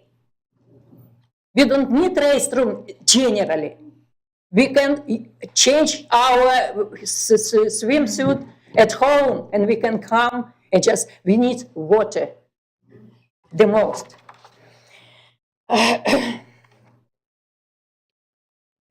Now, because of lake, we can save so many lives. People has a lot of problems. Joints, spine, many problems. And they comes from all America, from New York, even from Los Angeles. My son lived there. So people come just to enjoy, to take advantage from lake water. Please, open lake as soon as possible. I 100% agree for every speaker from here. Please, open the lake. Thank you, ma'am. Clara Zeisman. My name is Clara Zisman, and I am all the way from California. Actually, the question is what I'm doing here. I have the sunshine over there. But the reason that I'm here, because of the lake, because of the minerals. And I don't want to repeat myself, because whatever you guys said, I respect. I respect very much what those people said. The cover art very nice. But I want to mention something else. Many years, I came here 18 years ago. The reason because of mineral, and I own a home in Talon Bay. But one of my good friends calls me up one day to California and say, Clara, guess what? I say, what, Paulina? She goes, Northport City is #1 growing city in United States. So let me tell you something. If you don't open this lake as soon as possible, the city of Northport will continue every single day losing money. You guys losing money, basically. I'm pretty good in mathematics. It's not only the spring. This brings tourists for Canadian. We have a lot of Canadian. Los Angeles is still United States, but it's so much beneficial, this lake. It's tourism, it's people, it's social. When people are so secure, they're 65 years old. You know, this is a lifesaver. I lost my husband 2 years ago. And I thought, okay, I'm gonna sell the house. But I did not. You know why, guys? Because I love it here. It's a great city, and this Mineral Springs, it's #1 in the world. I've been in Europe. Nothing has come close to the Mineral Springs. So please, open it up. Don't give us stories that it's going to be 2-3 months, and come and swim with us. You know, did anybody of you went to the minerals? I like to know. How great it feels, tell me. Come and swim with us for the year 2023. Thank you very much. Thank you, ma'am. Vasia Ivan is next, followed by Susan Gastany and Heidi Kublik. If you two ladies are in the back, please come down and sit in the front just to speed things up a little bit. Go ahead, sir. You have 3 minutes. First, it's about the future. If that P3 project is successful, 300 more rooms will be here. That's minimum 600 person who will use same lake. The capacity of that is 300 people. What you gonna do with us? If the priority will be done to the hotels, they'll pay big money to be here, they'll come international. What will be with us? Another 300 wants to go in their room. that was the first to think about. And the last one, I came here 1 month ago to buy a house, and I didn't buy it. And you know why? Because I'm here. I was 25 years chief engineer for the city of Chicago. I had 120 parks and 25 pools to run them. Now I retire and I work in the city, so I know, Mr. Mayor, ma'am, if you really want to open this in 30 days, you can do it. You have the power, you have the money, you have great people for you, and that go down to you, ma'am, because you are in charge. Thank you. Thank you, sir. Susan Gastory, you're next. Susan Gastory? Yes. Go ahead, ma'am. And then Heidi Kublik will be next, and that's our last public commenter. Thank you, Yes. ma'am. Go ahead. Thank you for allowing me to speak. I'm glad to be a part of this process where we hear each other. I'm concerned about the long-term future of the Springs. I'm a member of the Cheyenne River Sioux Tribe, and I personally, and I think I speak for my ancestors as well, I believe that the spring is a sacred place, and it's also a resting place for a lot of my people that came before me. And I would not like to see a lot of development around the spring. I think it's good that the people are able to come there the way it is right now and really enjoy all of nature like the people before us enjoyed it. And they talked together, and they partook of the healing benefits of the spring. I don't think any of us would like big hotels on the place where we rest. I think, however, that where I would rest and where these people rest, that they would be happy to see people enjoying these waters that give them life and help them talk to each other and enjoy the world, all that God has created. So I know that I really miss the Springs a lot, and I would go there almost every day. And I learned to really appreciate the diversity of the people that came there. And I have so much respect for them that they come to to a new country and go through this process that we have here. And it makes me proud to be in the spring with them. They're really good people. And so I hope that you will listen to all of the patrons that consider the spring a sacred and a healing place. Thank you for your time. Thank you, ma'am. We have been going at it for almost 2 hours now. I'm going to call a 10-minute break. So if commissioners and staff and everyone else could come back at 3 o'clock, we'll resume.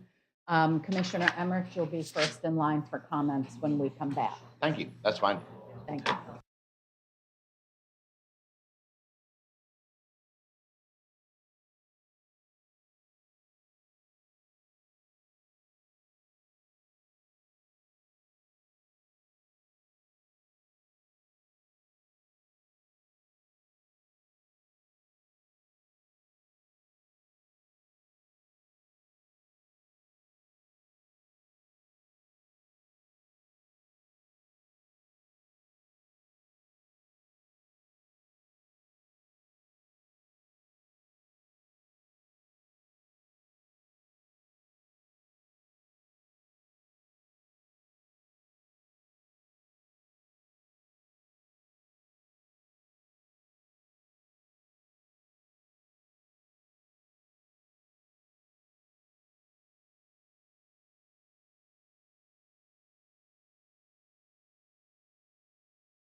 We're resuming our special meeting.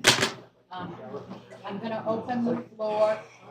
We've resumed our special meeting. It is 3:01 PM. I'm going to open the floor for one round of commission comments before I request a motion. So Commissioner Emmerich, you are first in the queue. Well, this is actually a question that came up during public comment, if I may, and then I'll turn it into a comment at the Okay, end. go ahead, Commissioner. This is towards the city manager and Ms. Funfeller. It was proposed from the, Please be quiet. they don't learn, the National State Parks concessions, that they could guarantee or have this park opened up within, I believe, 3 weeks is what they stated. And we had a timeline that you had proposed earlier with everything else other than a trailer and everything that needed to be done. So I don't want false promises put out. I don't want false statements put out. I firmly believe it was in an attempt to incite the crowd that's standing here personally. But I just want it stated for the record that that is not a fair statement. They may be able to secure a unit in 3 weeks. I don't know that. We have not found that in anything that we've looked into for the buildings we're trying to source for city buildings. Well, they stated Right, so secured and open. So if they source the building, we still need an agreement. We cannot enter into this without an amended agreement. It needs to document that they are bringing the building on the property, that they are making that payment for it, that they're making the payment for setting it up and tear down. All that needs to be detailed. So there is still the need for that and for legal review. The power, to bring the power on site alone, it's a minimum of 6 weeks to arrange for a contractor, to get our competitive quotes. We have an estimate. What we provided in our memo was an estimate based on commission direction. We provide an estimate on cost. We need to get competitive quotes, get a contractor to do that. It's going to be a minimum of 6 weeks to get the power out there. Okay, City manager, you had your hand raised. Did you want to add to that? Yes, thank you, sir. I was just going to say that if 3 weeks is their time period, that's probably within their control. Everything else that we've discussed is outside of their control. So as Director Funneller says, there's many more factors that go into the conversation than just saying I can open it up in 3 weeks. Thank you for that, City Manager. And And then on to comments. And now I'm turning it into my comment. Thank you. Is where I firmly believe, and I've stated this all along, and I've stated it to the crowd, we need to do this proper, we need to do it fair, and your proposal earlier is seeming like it's the timeline to go by. And that would be the earliest way we could open it, is if we went in and put in for that 90-day notice. Take the parks over, do your tent, get the admissions going, and start from there, and then proceed into our P3 as a unity and move forward. This way, everybody's on page one going forward, and I think that is the best for the Springs. So there's my comment. Thank you, Commissioner. Vice Mayor White. Yes, I appreciate all the comments and heard a lot of interesting takes on things and background information, but what comes over my head over and over again is one of my favorite mottos, which is what is past is prologue. It's actually on our National Archives building, that you learn from our mistakes. And yeah, whatever didn't happen in the past didn't happen. Now, I've been here for 32 years. I know the history really well of what it was, what it tried to become every time somebody new bought that property, and it just never happened. And this commission has moved forward with this, the P3, to get it to where it should be. It should be a shining jewel, and that's what I see this whole P3 proposal doing.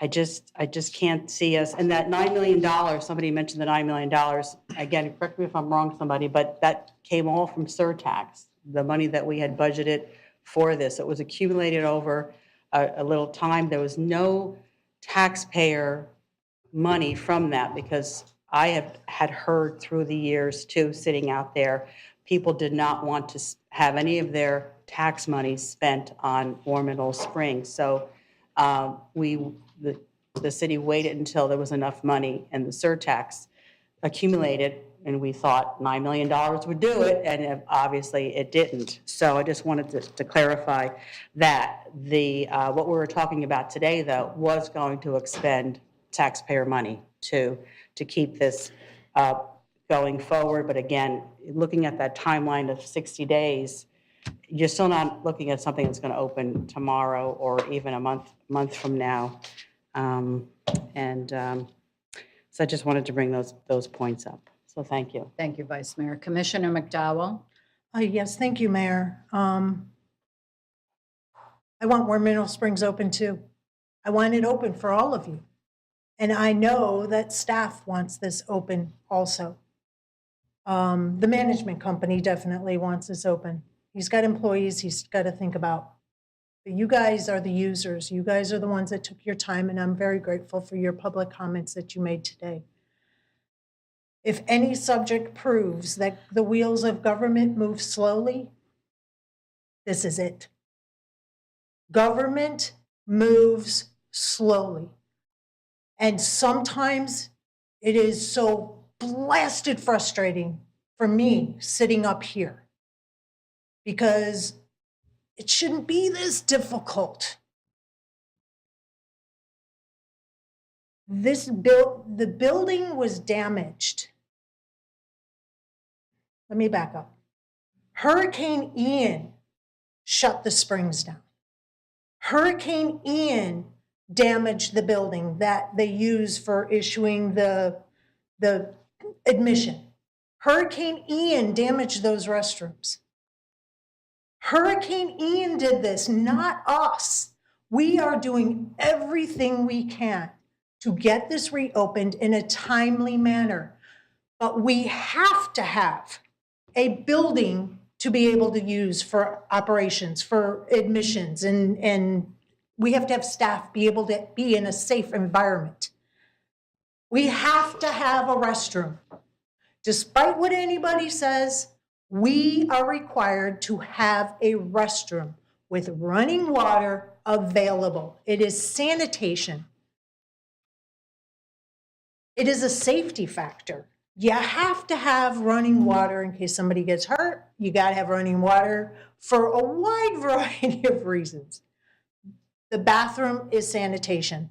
You can't have this kind of a building open. I've never been to a public building that did not have a bathroom. It's a requirement. It's not our requirement, it's a requirement. The building was severely damaged because of Hurricane Ian, just like any other city building in our city. Those city buildings had office trailers brought in. I don't remember those having to go through a procurement process. If that building was not destroyed or those restrooms were not destroyed, War Mineral Springs would be open. So in my opinion, in my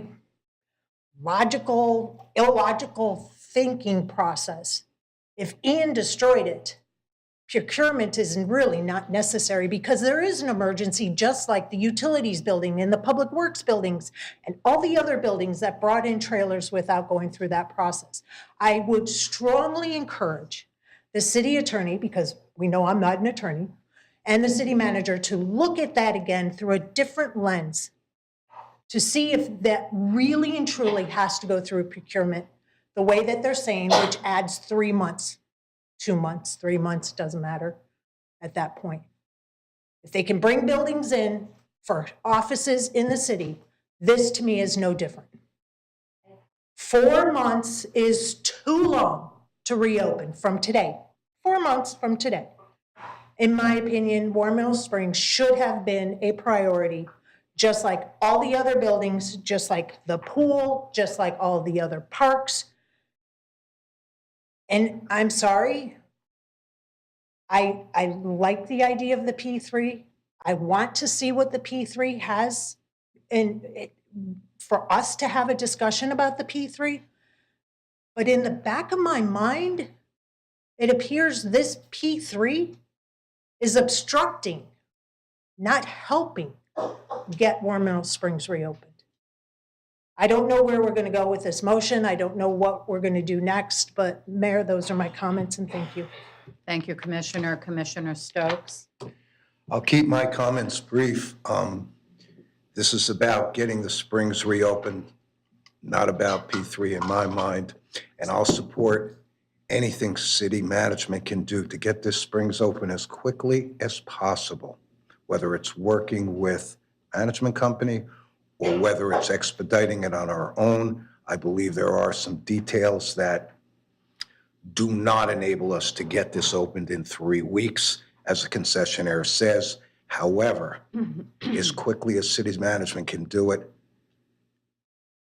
I'll support it. And that really is right now, first and foremost, is get the springs back open as quickly as we can, in the most expeditious manner. Thank you. Thank you, Commissioner. City government, as a wise man once told me, is built for transparency and accountability, not for speed. And coming from private industry, that has been a really, really tough adjustment for me to make, but it's a fact. We don't have to like it, but it is a fact.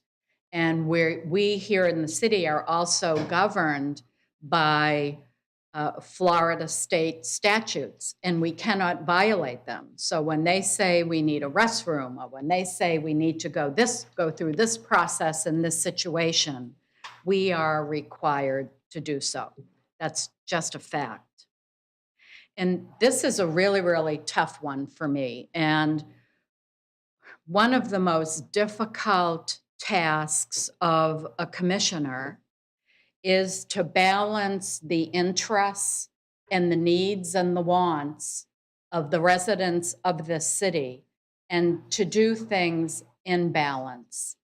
And in the time that I've been in public life, what I'm hearing here today, and I do understand and believe that many, many people depend on the healing waters of the springs, and I do get that. And I feel for you, and it pains me that the springs are closed. But I talk to a lot of people in the city, and the overwhelming message that I get from people who don't utilize the springs is get rid of that albatross, sell it, fill it in. It's been a money pit, and we have to stop. So the most difficult task we all have up here is trying to balance our desire to really want to open the springs because we know the value it delivers to so many people. But I also have to look at the interests and the wants and needs of everyone who lives in this city. And what I'm taking away from this conversation is that the time it will take, because city government is built for transparency and accountability and not for speed, is probably best case March, April, maybe if nothing goes wrong, we can reopen the springs. But what I'm also hearing is come spring, we're going to be very close to an agreement with a partner who has agreed to open the springs as quickly as possible and to undertake all the costs of doing so. So as much as it pains me, I'm really leaning on the side of let's do this right. We've not been doing right by the springs for a very, very long time. And I'm reluctant to do another fast slam dunk of trying to do something in a manner that doesn't do justice to the springs. and doesn't really deliver on our responsibility to provide for the safety of people who use the springs. And so I am strongly leaning on, I hate to say it, let's keep it closed. Let's accelerate as much as we can, finding a partner and concluding that, and let's open the springs the right way. Commissioner Emmerich, I'm ready to make a motion whenever you are. go ahead. I move to direct staff to give National State Parks Concession a 90-day notice of termination of the contract between them and the city. Do I hear a second? Second. We have a motion on the table made by Commissioner Emmerich to provide the concessionaire with a 90-day notice on their contract, seconded by Commissioner Stokes. Anything to that? The attorney's light was on. I called your name and we've closed that portion of the meeting. You didn't call my name, you called a break. Ma'am, I closed No. public comment. Oh, she's right. Oh, She's right. You called two names, you heard one, and then you called break. oh, well then, I apologize. Is that what your guidance was going to be? Come on up, ma'am. I'm sorry then, and make your public comment. You have 3 minutes. Yeah, you called her name.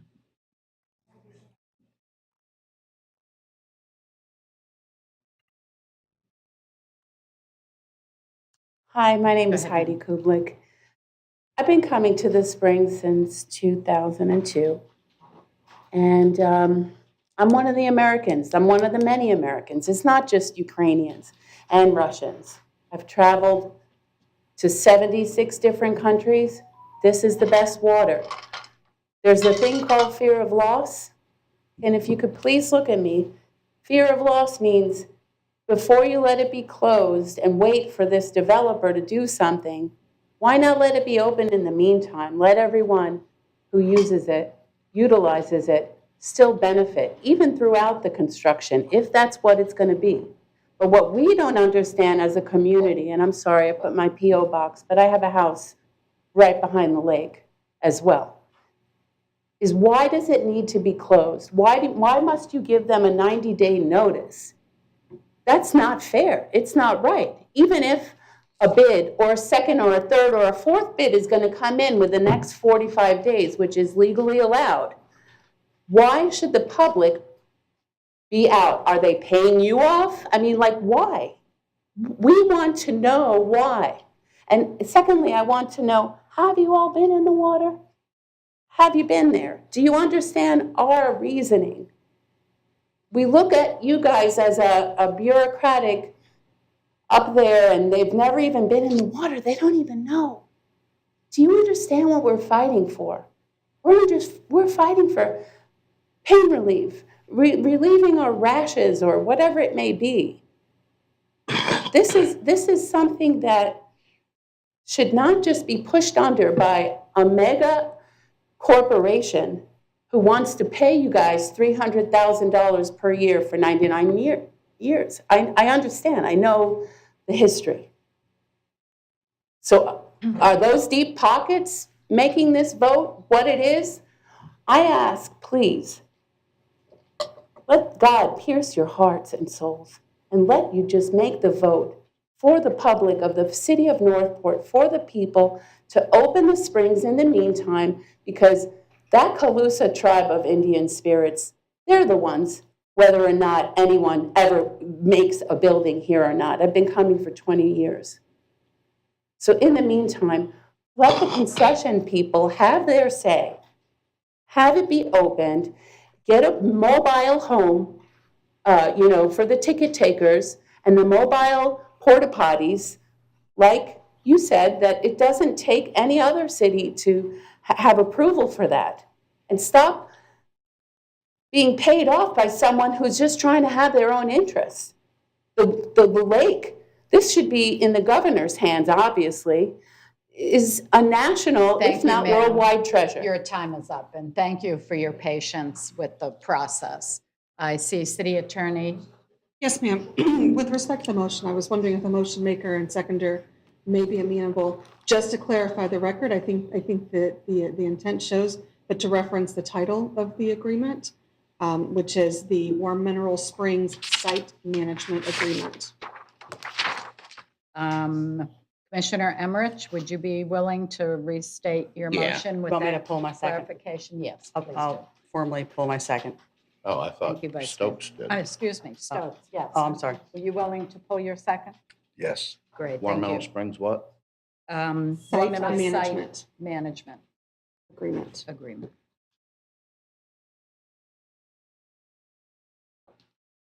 Thank you, City All right. Attorney. Go ahead, Commissioner Emmerich.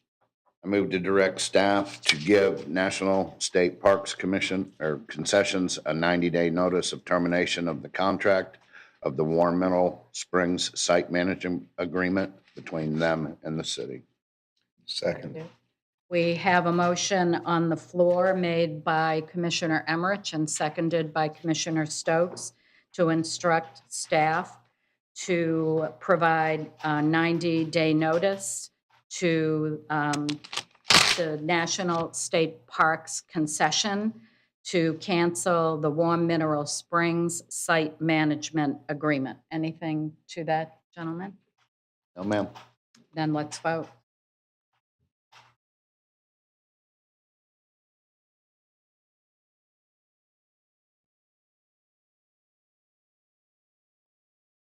No, That motion. no. I need you to redo that. I'm sorry. Why is that? It's not correct. Okay, can we clear the voting machine and start over? Is it, it's ready? Okay, let's vote again, please. Either my fat finger hit it or it registered incorrectly.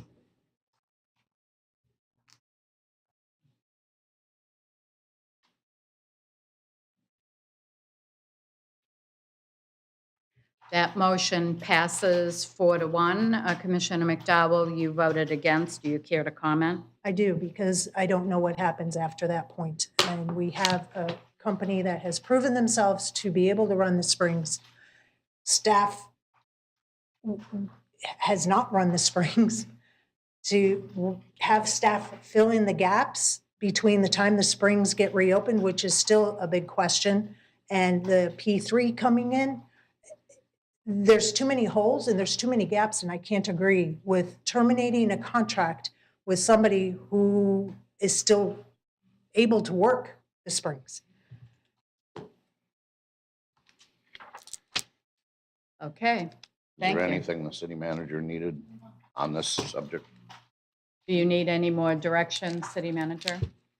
I don't think so. As far as the termination, are you still going forward with direction? Commissioner McDowell, do you want to make a motion in terms of? Hold on, does this mean the springs is officially closed until the P3? What does this mean? We have to make a motion for that.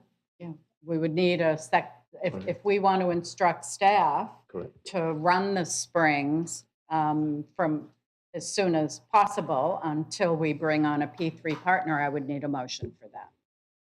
Make a motion, Mayor, to instruct the city manager to review the procurement process during emergency times and reopen the springs as soon as possible and keep the commission updated every 2 weeks.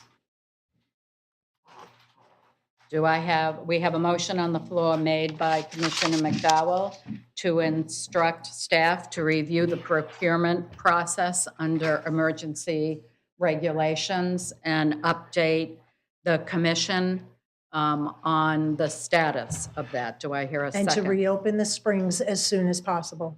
Let's add that, and to reopen the springs as soon as possible. Do I hear a second? That motion fails for lack of a second. May I make a motion? Commissioner Stokes, go ahead and make a motion. I'd like to make a motion that we direct city manager to move as expeditiously as possible to open Warm Mineral Springs with no qualifications, just a simple stipulation to be done as quickly as humanly possible. I'll second that. Okay, we have a motion on the floor made by Commissioner Stokes to instruct city manager to move as expeditiously as possible to reopen the springs, seconded by Commissioner Emmerich. Anything to that? I'd like to speak to the motion. Go ahead, Commissioner. Without adding the procurement part, because like I said in my comment, that we can bring in trailers for office space, we can bring in trailers for other needs. I don't see why we couldn't use the emergency powers that the city manager has for the trailer at War Mineral Springs. That's why I wanted them to do that, to see if that would help quicken that pace of reopening. By you removing that qualifier, now staff is not going to do that, which adds now another 2 months to this whole process. May I speak to that? Go ahead, Commissioner. I don't think that my motion precluded city management from looking at that at all. And I would think that they would certainly look at every possible alternative to get the springs open as quickly as possible, to include looking at emergency powers. I just didn't think there was a need to actually create a qualification. Yeah, I would agree That's with all. that. That's the Other only reason, commissioners? but I agree. No, I agree. It's an open statement. You know, it's an open motion that would qualify for everything. Thank you for that clarification. And the one thing is, because the only reason I did not second Commissioner McDowell's is because of the time limits. I know there's a lot of things going on, but please feel free to keep us updated within our one-on-ones as we go through. It doesn't need to be an agenda item every single time for discussion if you keep us updated on our one-on-ones, on your progress. And that's where I'm at with Commissioner Stokes. Absolutely, yes, sir. Just really quick, Madam Mayor. One, we don't have any trailers that we've already procured right now. So the statement that we've already procured trailers for other areas and other facilities, we are in need of trailers because we have multiple departments and areas that are displaced right now based on what has happened throughout the storm, and it's taking months to get those trailers. And second, we also believe that the procurement of a trailer, we would not be able to go through our emergency powers, but we will go back and make sure that we come back and tell you exactly what we can or can't do based on the powers we do and don't have. Great, thank you, City Manager. Assistant City Clerk, would you reread us the motion, and then we'll take a vote? A motion was made by Commissioner Stokes, seconded by Commissioner Emmerich, to direct the city manager to move expeditiously as possible to reopen War Mineral Springs. Great, thank you. Commissioners, let's vote.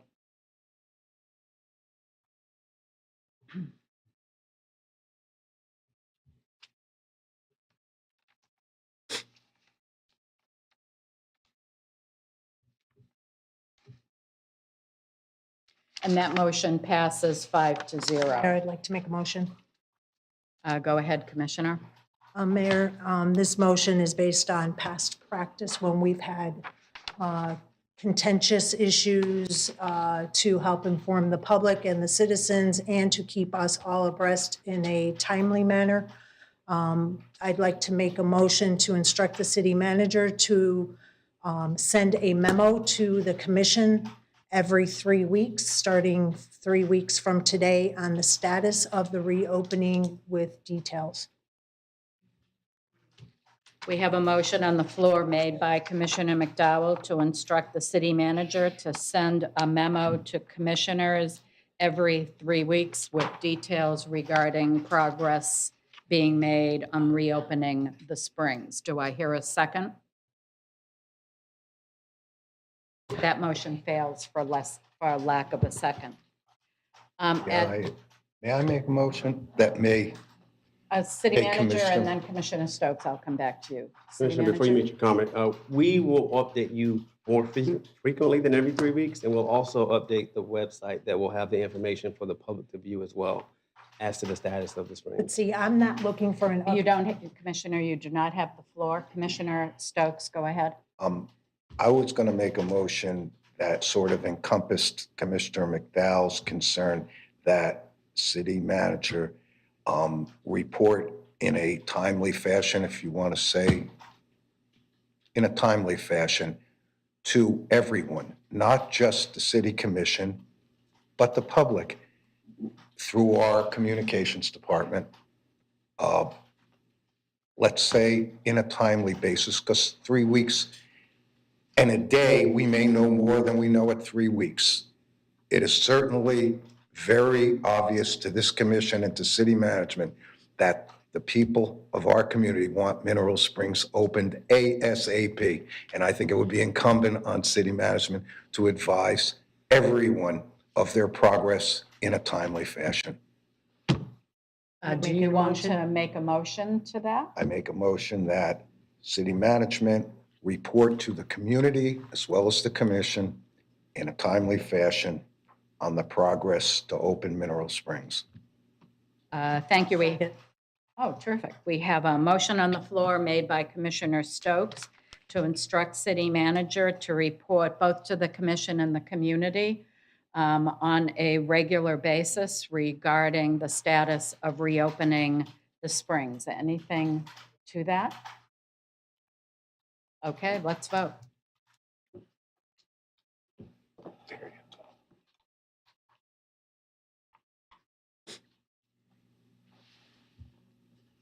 Oh, it doesn't want to take it on the first time. And that motion passes 4-1 with Vice Mayor White declining.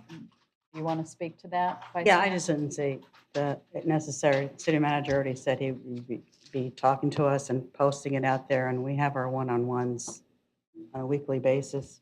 So I'm certain to bring this up myself on a regular basis, so I just didn't think that was necessary. Great, thank you. address One that to the- final comment, Commissioner. With Armas? this, to the city manager, I hate giving timelines and stuff, but this is just a suggestion. Maybe as we get through that hit list of stuff that needs to be done, once we accomplish something, we put that out there and, okay, it may be a couple more weeks before accomplishment B is done in that type of manner. That's the way I was looking at it. Yes, sir, and we appreciate that. And as we started to update the status online, I remember, we would like to put something out every single week, but 1 week we didn't have anything, and so we did make sure that we did put something out the next Right, week. and some you so- won't, but Correct. the keynotes of when you accomplish something, we're that much closer. Correct. Thank you. That's all. Thank you, Mayor. For that, Commissioner. Commissioner McDowell, one last comment. Yeah, and to the point of the memo, when we had the pool, and that was extremely contentious, there was a lot of pushback about the pool, but we also had a lot of support about the pool. That monthly, and it was a monthly memo, was extremely helpful because it kind of held staff's feet to the fire of, oh, memo time, we got to find something to report. And not only did it come to us, but they also pushed it out to the community at the almost identical same time. And sometimes those memos were as simple as nothing to report. Commissioner, we've voted, so I'm going to move on. Given the hour and the fact that we have a publicly noticed commission meeting at 4 o'clock, I'm going to recess this meeting to resume after the conclusion of our 4 o'clock meeting. The second item on this agenda is also another important item that I anticipate there'll be a fair amount of discussion about, and I don't want to delay it to another meeting. And I know we all need a little break in between this meeting and the next. So I'm recessing this meeting to resume after our 4 o'clock commission meeting. It is 3:35 and we are resumed. In recess. Thank you. Resumed will be when you come When I back. come back, right. Thank you.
Today is Thursday, December 8th, 2022. It is 4:05. I apologize for the delay in our start time, but a recess of our earlier meeting kind of gummed up the works a bit.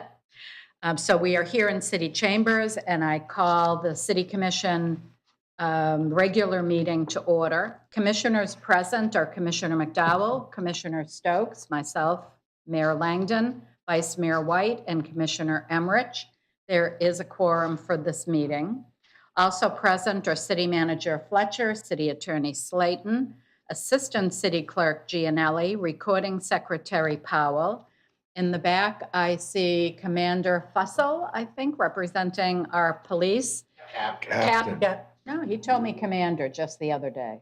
Well, he He got got promoted. Okay, well, I sit corrected. Literally just Captain. a couple of days ago. Fussell, and I see Fire Chief Titus in the gallery. Surprise, Recording Secretary Powell, would you lead us in the Pledge of Allegiance, please?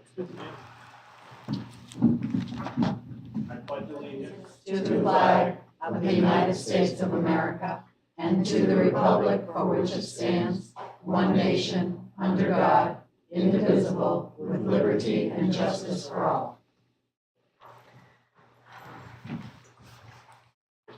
I am requesting a motion for the approval of the agenda. Second. I have a motion on the floor to approve the agenda made by Commissioner Emmerich and seconded, it's a toss-up, Commissioner McDowell. Please vote.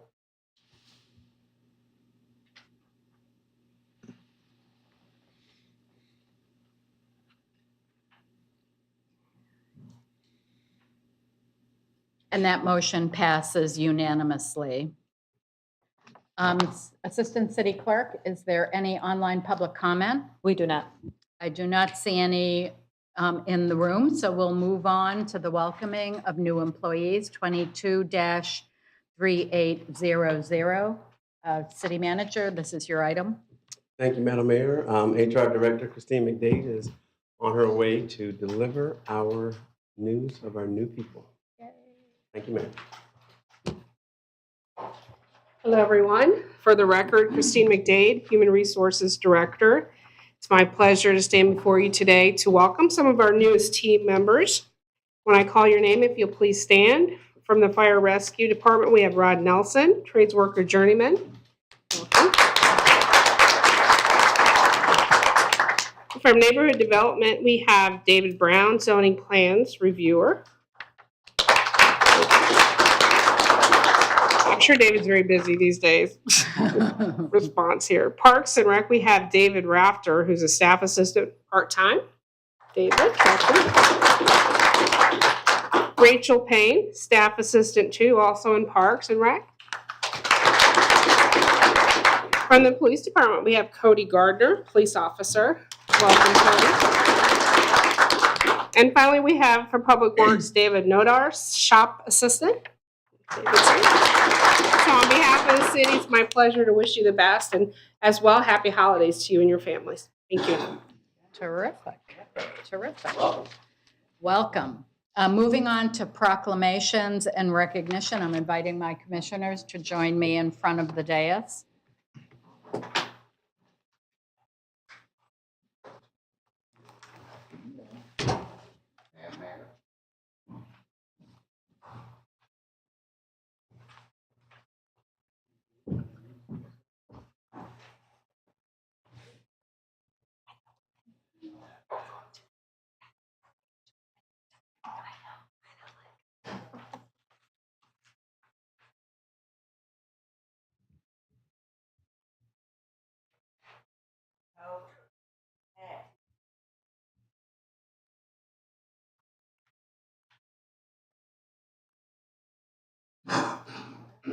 First button to the right.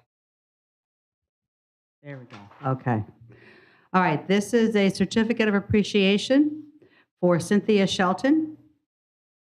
In recognition of your personal commitment and dedication to the city of Northport while serving on the Art Advisory Board from October 13th, 2020 to October 13th, 2022. Is she here?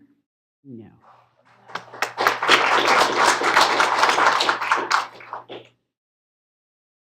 Is there a William Botek in the office, in here? This is in recognition of your personal commitment and dedication to the city of Northport while serving on the Public Utility Advisory Board from November 24th, 2020 to November 24th, 2022. Presented this 8th day of December, 2022.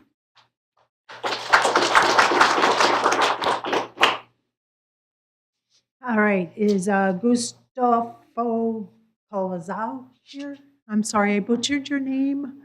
All right, this is in recognition of his personal commitment and dedication to the city of Northport while serving on the Zoning Board of Appeals from October 12th, 2021 through July 21st, 2022.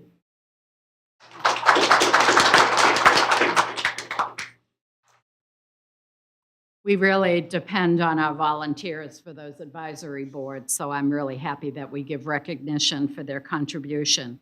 Moving on to 22-3795, we have some recognition from the Human Resources Department and Employee Wellness Committee for receiving the Gold Bell Seal for Workplace Mental Health and Gold Workplace Wellbeing Award. So come on down. So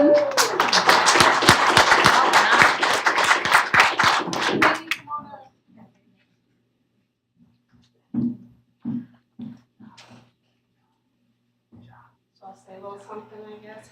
Well, you know, it's exciting to be up in front of all of you because employee wellness is so important for us as an employer. You know, I think about, as I've been in human resources, the early 2000s, they talked about wellness and what it meant. And I realize now it's so much more than, you know, just making sure our folks are healthy. Of course, all those things are important. Giving them, though, the tools to be healthier, to live more satisfying lives, and then creating a culture here at the city as a great place for our folks to work. We have, I understand a little history. I've been here for almost 7 years, but before I got here, even in 2013, the Wellness Committee started up. We have some folks from the Wellness Committee here. I think I got to give a special shout out to Dawn Shorter, who really came in and put into some crazy out-of-the-box types of programs that makes this a great place to be. And it just makes the employees feel better. It makes it a better place to come in every day because we have all the support that we can provide to our employees. And it just makes us smarter about our own health and our own lifestyle choices. And so I'm very proud. Dawn is now working in Public Works, and we're so proud to still have her here at the city because she's still an integral part of our wellness efforts. We have Victoria here now also leading. And I'm going to step aside, but I wanted to give a shout out to all of our committee members because it's all of their hard work. You know, it's really cool. We just had a great wellness fair yesterday. And it gets better and better every year. And that's because we're doing such a great job that it just keeps going up and up. And so we thank all the participation for our employees. And like I said, it's a culture. And we're really proud of what we've become. And in the 7 years I've been here, it's just gotten better and better. So I wanted to introduce Sandy to say a few things as well. She's more intimately involved in all of this. Well, thank all of you for coming to this wonderful event. And I can't thank the committee enough and all of the volunteers and the committee members that stepped up for the fair. You guys are phenomenal. And there's not an individual person that does this. This is truly a team. And the city of Northport's a great team. We've got amazing support from our director, our city manager, and our assistant city managers support the program. And Aetna sponsors all of the funds that we get. And they were at the fair yesterday, and they were very pleased with the turnout, and they were pleased with the fair. And that's fantastic because we do get a very nice contribution from Aetna annually to do this every year. So with that, we appreciate all of your participations in the events, and we're going to work very hard to keep Dawn's very strong program going. And we appreciate everything you've done for us and where you've gotten us to this point. You're missed. Tricia, you're lucky. So we appreciate everybody, though. Thank you guys so much for all that you do. We appreciate it. Thank you.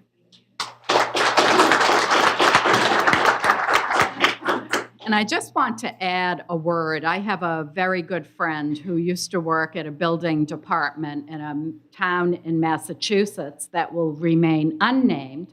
But when I talk to her and share with her all the things we do here in the city, many of them led by our Human Resources Department, her standard response is, wow, we never did any of that kind of thing. So I just want to add my congratulations to you.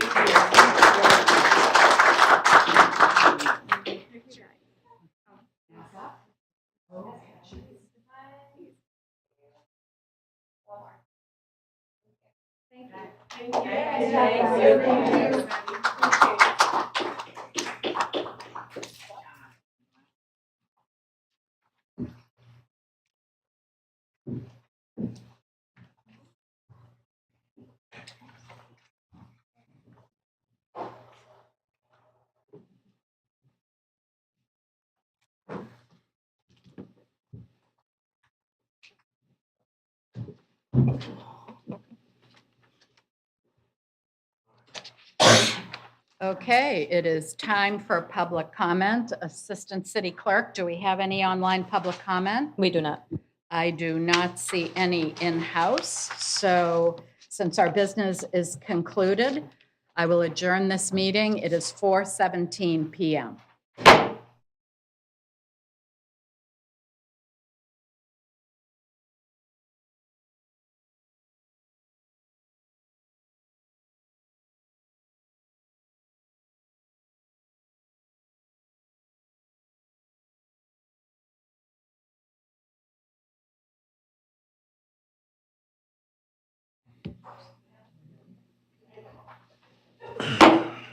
It is December 8th, 4:17 PM, and we are here in Chambers to resume our 1 o'clock special meeting and address the final agenda topic.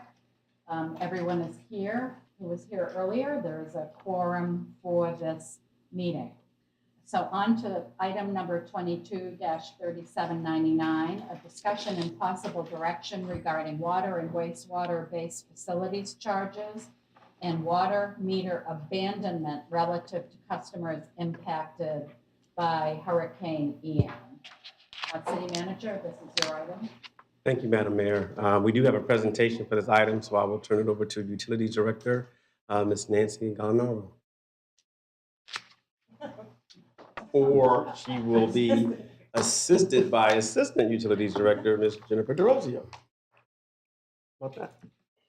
Thank you.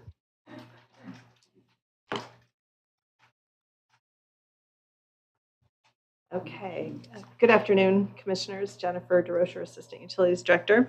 I have a very short presentation for you to try to answer some of the questions that we've had. I know this has been a very hot topic, so we wanted to make sure that we got back with you on the questions that had been brought up, both here and in the community regarding this issue.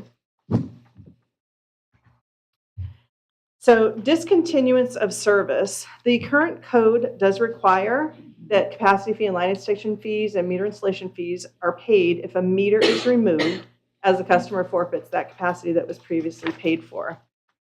Our staff recommendation is, I know it's a little odd to start with the staff recommendation, but we'll go back to that at the end as well, is to allow customers to pay the accrued base facility charges instead of the capacity fee and the line fee as an alternative. We recommend about a 60-month time frame for that, but that is absolutely up to you and flexible. So that would result in a $4,000 charge if the customer took the full 5 years to rebuild their home or sell their property, versus the $27,500 that had been floated around. And it's important to note that this would only need to be paid, the $27,500 would only need to be paid if someone actually took their meter out, had us take their meter out, and did not pay the base facility charges. That is a separate section in our code. I have it here if you want me to go to it. I can go to it, or we can do it later if you'd like. But that is very specific about a property that no longer has an improvement on it, and that That's what that is specifically for.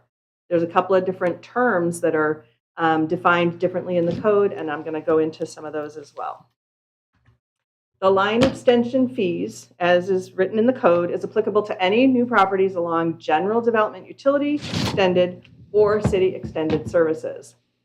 And specifically, it excludes anything that's developer funded or funded with an assessment district because those people specifically paid for those lines.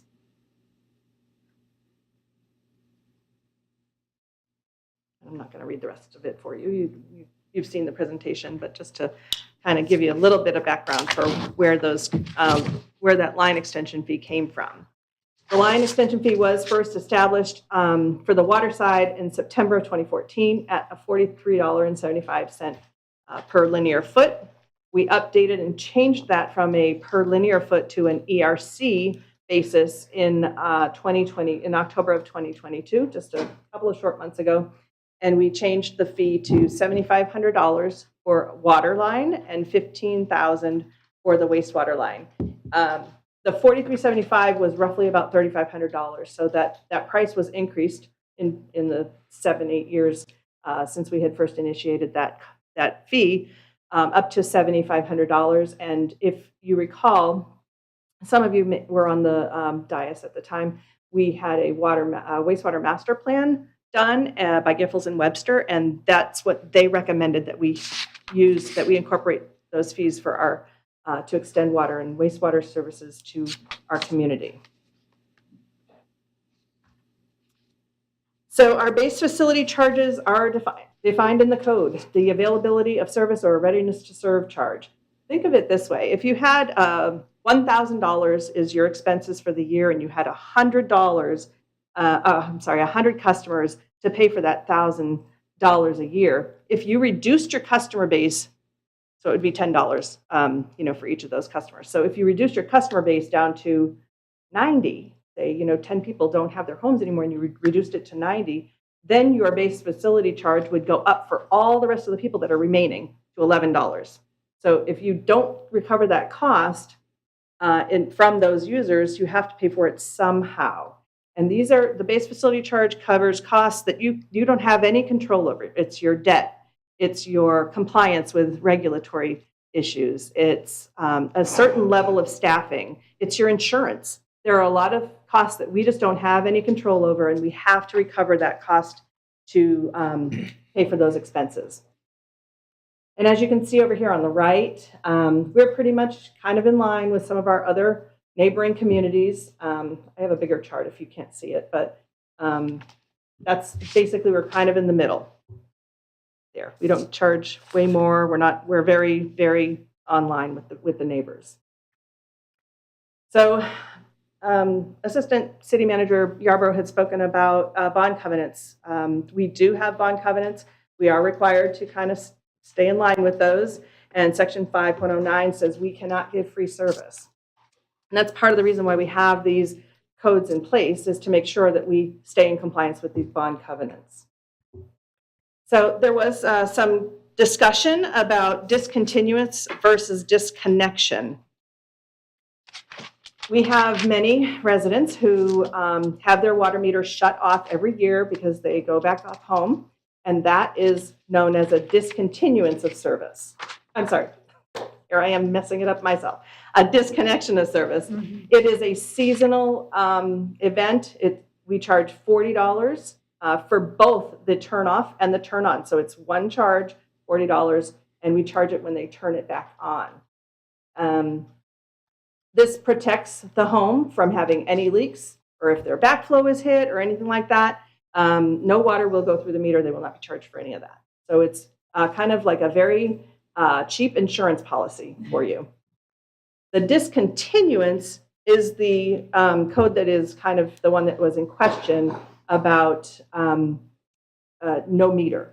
So the requirement, the prerequisite for that is you cannot have an improvement on the property. So you can't have a home and have your meter removed. We do not allow anyone to do that. The property has to be vacant in order for you to begin the meter removal process. The customer has to sign acknowledgement of that. The meter is actually physically removed. They have to pay up all of the fees that they owe to the city, in order, including the $77. And the base facility charges cease. At that point, if they wanted to rebuild on that property or sell the property and someone else comes and rebuilds, that's when the capacity and meter installation charges would be effective. So another question that was talked about was, what kind of programs are out there to help folks that may have, had a situation, either Ian or another type of financial situation. Social Services does have some programs.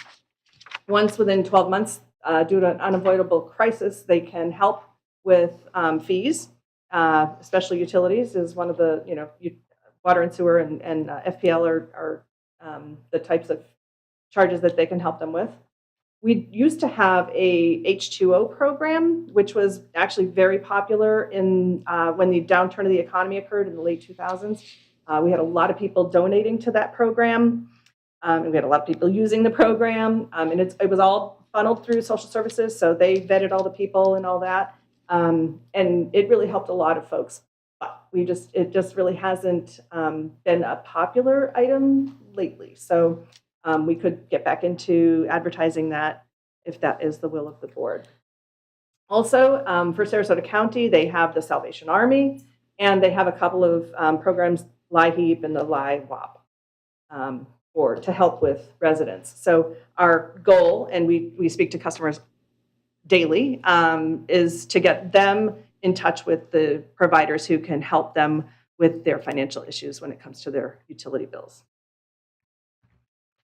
So I mentioned before a change to the code. When we implemented the,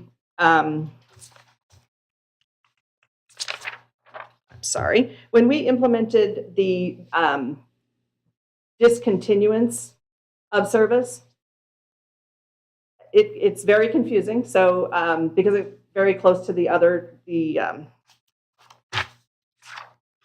my apologies, the disconnection of service. So we thought if we renamed it, it might make it a little bit clearer what you're actually doing with the property. And we looked around, and several of our neighbors have this, coded that way as well. So we would allow the owner an additional option to pay the base facility charges. This is what we would recommend, up to 5 years from the date of service, that the date it was abandoned, up to 60 months, which would result in about $4,000 versus the $27,500 for both the capacity fee and the line fee. And the line extension fee, which we just adopted in October 2022, that spoke to having the line extension fee as part of a new service coming in. And so right now there's a bit of a disparity between the two sections of the code. So in order for us to make the code proper, we would need to add it to the other side of the code where it talks about the discontinuance, if that makes sense. No. So this part of the code, hopefully this will work.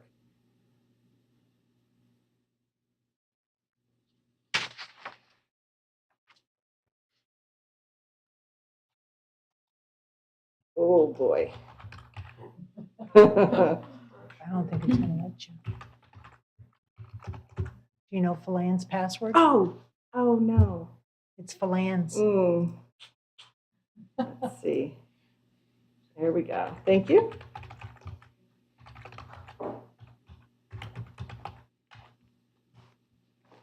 Let's see.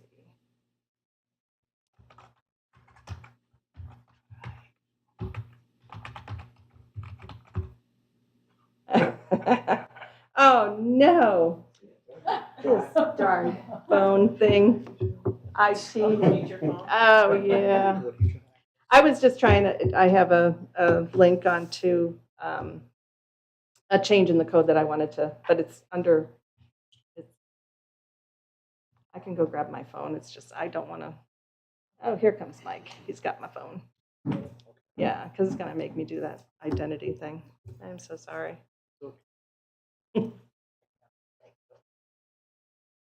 Okay. Yes. Don't let anybody see that code.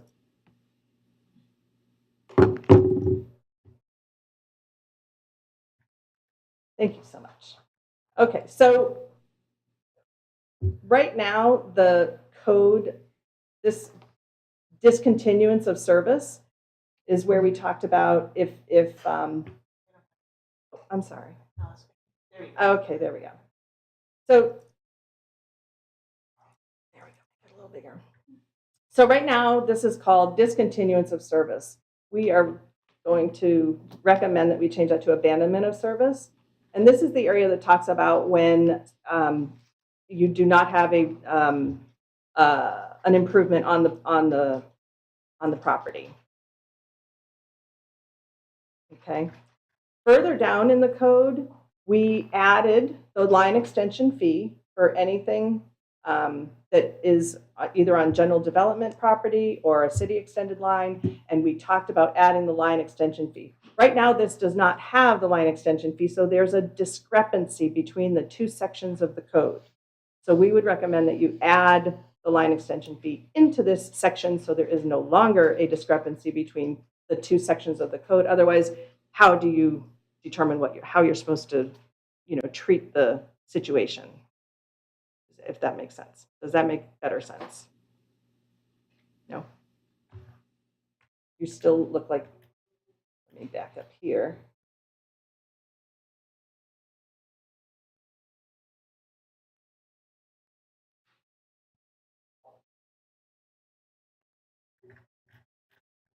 All right. I don't know if you can see that very well at all. Probably not.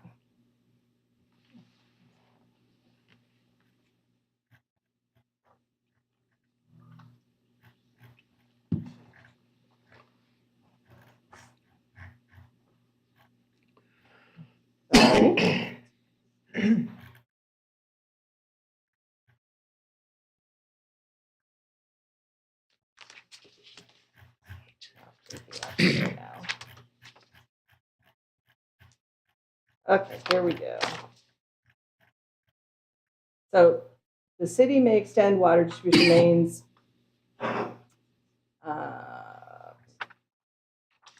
we hereby establish pursuant to general law line extension charges for GDU extended or city extended services. So right now the code here says anyone who's on a GDU line or a city extended line is going to pay that line extension fee. That's the section that we're under. So up above in the other section where we talk about abandonment of services, we did not update that to include the line extension charge. So right now you have a discrepancy. There's two different areas of the code that need to say the same thing. So that's one thing that we would like to recommend is updated in the code. Does that make better sense? Okay, thank you. All right, and I mean, that's pretty much about it. I am here to answer any questions. Thank you for that. You are very welcome. Thank you for that. I'm opening the floor to commission questions. Vice Mayor White. Yes, so the line extension, right now, when you have your discontinuance, which you want to title abandonment versus disconnection, and discontinuance, the meter is removed, correct? So that when it's put back into service, when that property is improved, they will have to pay a line extension fee. Correct. Because right now it just says capacity and meter installation must be paid when reconnection is requested. So you're saying there would be a third thing added to that as well? Or is that capacity and meter is part of the line extension fee? I don't understand those two things. That's correct, yes. So right now, if someone is really requesting us to remove the meter, yes, it says you have to pay capacity fee and the meter installation fee. It is silent on the line extension fee. Okay. So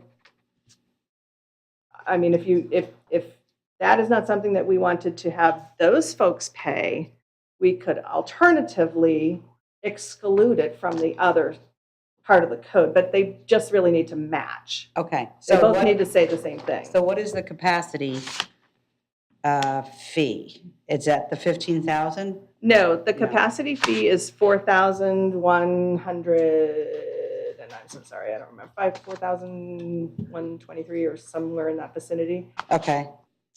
The line extension fee is the 15,000 for wastewater Oh, and that's 70. the one that's split. It's Yes. 15 and Mhm. 7.5. Okay. Yeah, the capacity fee is split as well. The water is like 18 something, and then the wastewater is 2,000 something. I don't have those exact numbers at my fingertips. I can find it if you'd like. Okay, so that clarifies that. So your recommendation is that that line extension fee be added so that both situations it would be covered under both situations? Just so the code is consistent, Okay. yes, yeah. Because otherwise, staff is having to figure out, do we do it this way or do we do it that way? It's just not consistent. Okay, So- but the line extension fee only comes into place when you take the meter out, right? No, the line, no, for, say, I live on a road where there is water. And if somebody was to build a house next to me on my street, they would pay the water line extension Oh, fee. okay. And they would pay the water capacity fee and the meter installation fee. Okay. All right, because that's referenced here with seasonal customers. When they want to turn their meter off, they would only be charged that if they want also to have the meter removed. Because typically they Seasonal, don't. yeah, seasonal customers, they pay a base facility charge every month. Right. I mean, even these customers, if they didn't want to, say they didn't want to pay their base facility charge, but they didn't want to remove their meter, they could do that as well. We have a lot of customers and they just don't pay their bill. And then we lien their property in 120 days after they haven't paid their bill. And then it just sits there until someone else comes and buys the property. And then it gets paid off because they do a payoff request through the city and they will Okay. know how much is owed on the account and they can just pay that off. And Okay. And then improvement, like you said, that means no structure. A structure is considered improvement. So it doesn't mean if there's a cement pad is not considered an improvement. correct. Okay.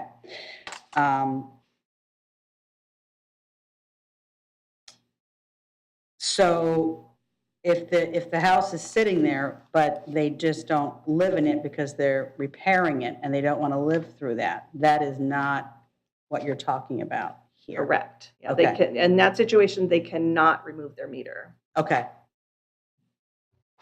All right. So in that case, they would still have to pay the base facility charge. Yes, ma'am. Right, okay. Well, they could not pay it and then they would just have to pay it up when they wanted to start having And that's water what you're service talking again. about, that accrued up to 5 years, you'll allow them not to pay that. That's a staff suggestion, but Okay. it doesn't have to But be if that it way. works out to be 6 months, that, or whatever, there's no minimum, whatever it is. Right. Yeah, okay. All right, I think that's it for now. Thank you. Okay, thank you, Vice Mayor. Commissioner McDowell, you're up. Yeah, I'm going to start with your presentation first. So discontinuation of service on your first page where it says that the code requires capacity and line extension and meter installation to be paid if the meter is removed as a customer forfeits capacity. Mhm. All right. I couldn't find that part in the code, but that's okay. Okay. But I did look up discontinuation of service because I wanted to know what the definition was. And what I had found was a little bit different than what I think I heard you explain. Okay. That discontinuation is if you remove the meter. But throughout the code, the word discontinuation is more applies to, I don't pay my bill, you guys discontinue my service. I haven't seen it used, and I love the Control F. It's a wonderful feature. And every time I looked at the discontinuation of service, it was more of, I didn't pay my bill, or I illegally connected to something I shouldn't have connected to, so the city can come in and discontinue service. So I'm having a hard time separating discontinuation of service for non-payment or illegal activity versus bringing my home to slab. Okay, sure. If I can get the back up for me. Yeah, the presentation back up. Real quick. That's in section 78-24U. It Okay. actually is titled. 24U? Yes. It's titled Discontinuance of Service. Once connection to the system is made by a meter being set, base bill is charged and billed monthly. Oh, I just wanted it up on the screen. Sorry. But the discontinuation is also tied to non-payment. I think that's more of the point that I'm trying to make. If you go to, if you need me to point out a few of the code, I'll be happy to do that, but I would. Service may also be discontinued for any violation made by the customer. The city reserves the right to discontinue or withhold water, wastewater. There shall be no liability if the city discontinues water and wastewater service to a customer for failure to pay. If I may, Commissioner, you are correct about that. That is one type of discontinuation of service. The subsection U addresses a different basis for discontinuance of service. And the second sentence specifically states, if a customer on the property without improvements requests in writing to discontinue the service, then blah, blah, blah. So you're right, the other references do refer to when they don't pay and the city opts to discontinue. But this subsection it specifically addresses when a customer requests the discontinuance of service.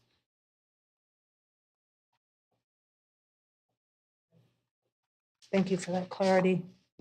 I think it's as clear as mud.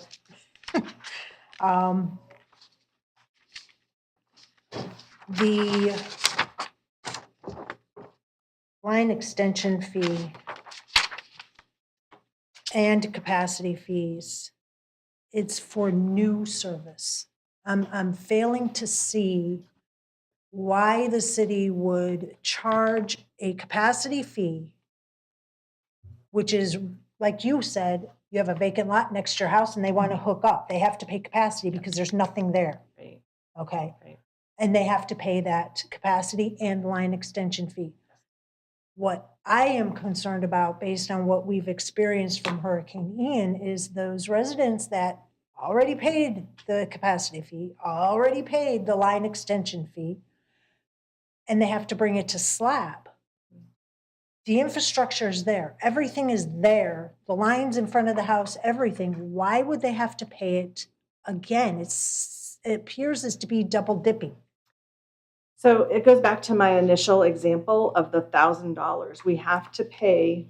But this is line capacity and line extension. Right. So because they're not paying that base facility charge every month, they lose that investment that they made up front. They may have made it and they may not have made it because a lot of the properties never paid a capacity fee because we just bought the system with debt. So everyone was paying for that debt.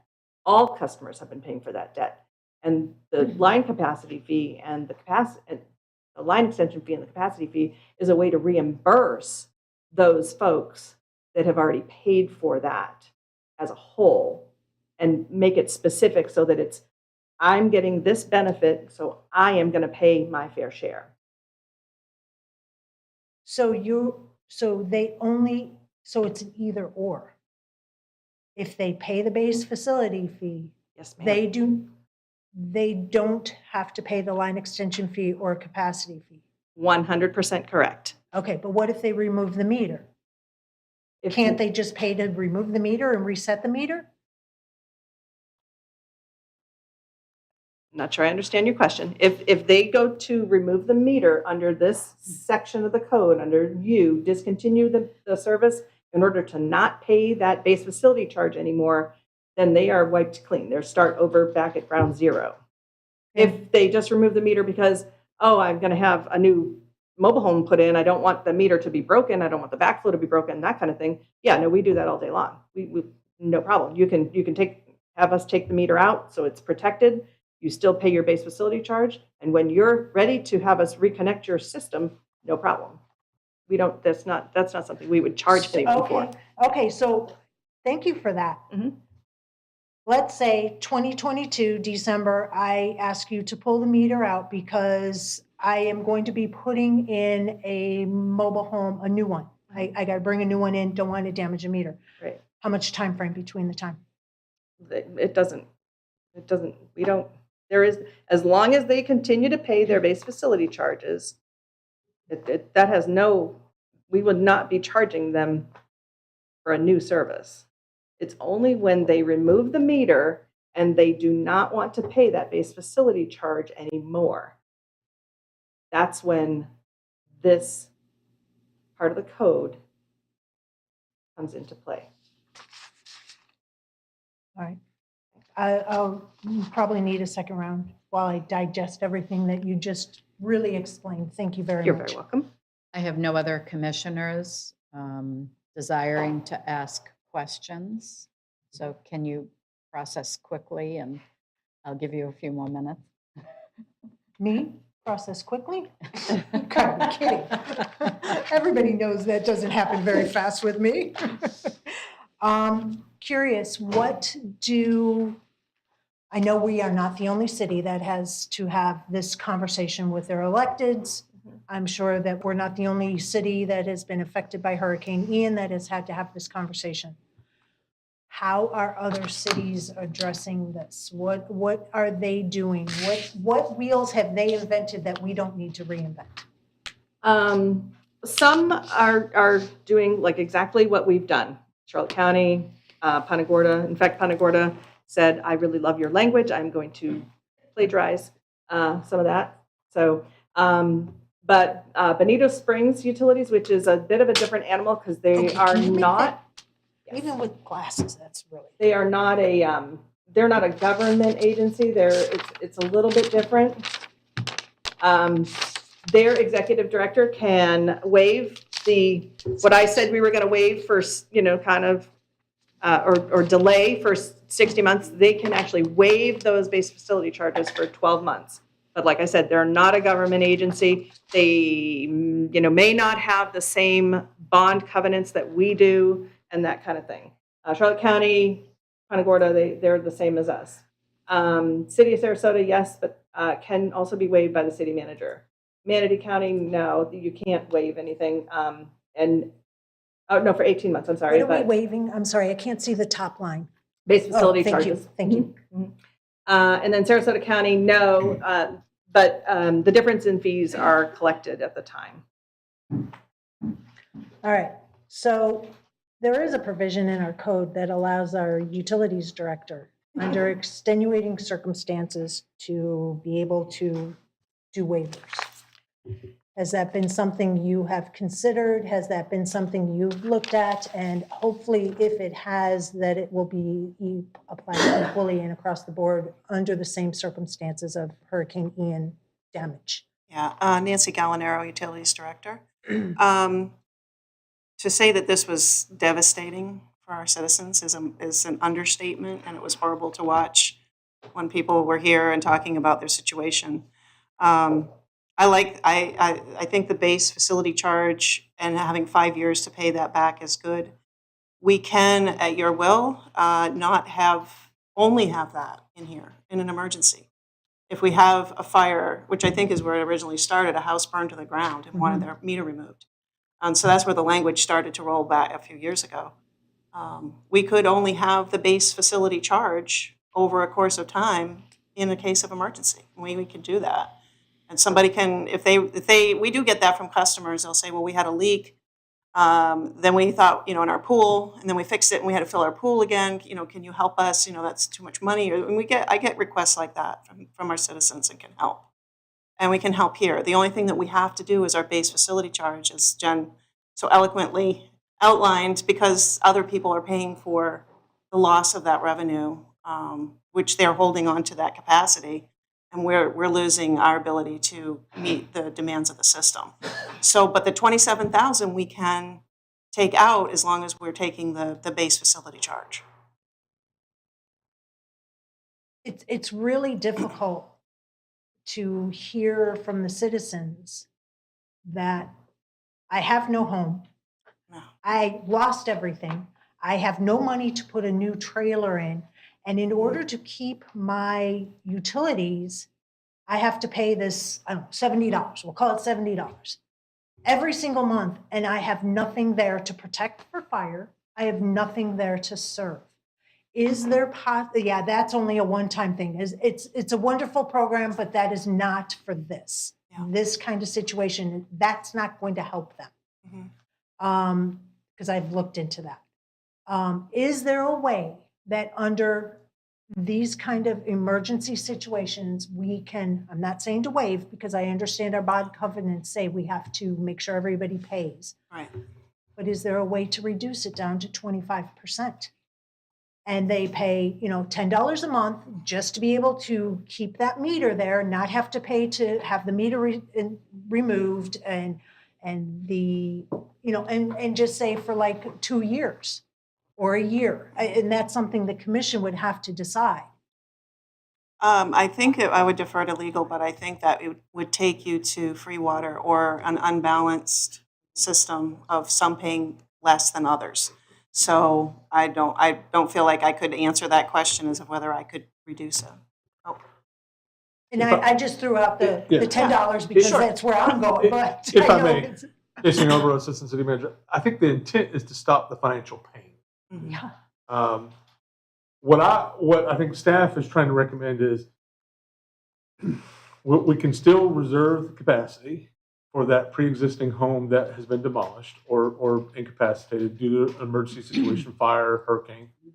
But when they go to rebuild, or if they sell to a new buyer and that new buyer comes in, then the system will have to be made whole, and then that base facility charge will have to be, we're saying it's delayed, but the register or the clock is still accumulating, and then the system will have to be, or the city will have to be made whole, and then whoever builds rebuilds the home will have to go and pay the base facility charge that has been stopped. And that when it stopped to where it should be, then whatever that financial amount is, that seems reasonable to be brought up to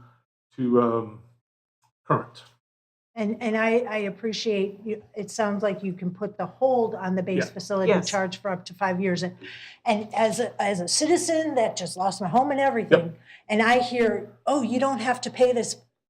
And I'm immediately going, yay, finally, Right. yes. But I'm not hearing the next part that says you will have to pay it back. Well, and That's that's what's what gonna be we're difficult. recommending. But if they're going to build a new structure, they're probably going to borrow enough money to make them whole, to pay their building fee, the building permit fee, they will be able to wrap certain charges up into their mortgage. Is it possible that you can get them to sign something that says, okay, just to cover our assets, cover our reputation, cover our everything, that, hey, you're signing that you understand this is going to have to be paid back when you reconnect. When I was a utility director in another life, we had something called guaranteed revenue charges, base charges.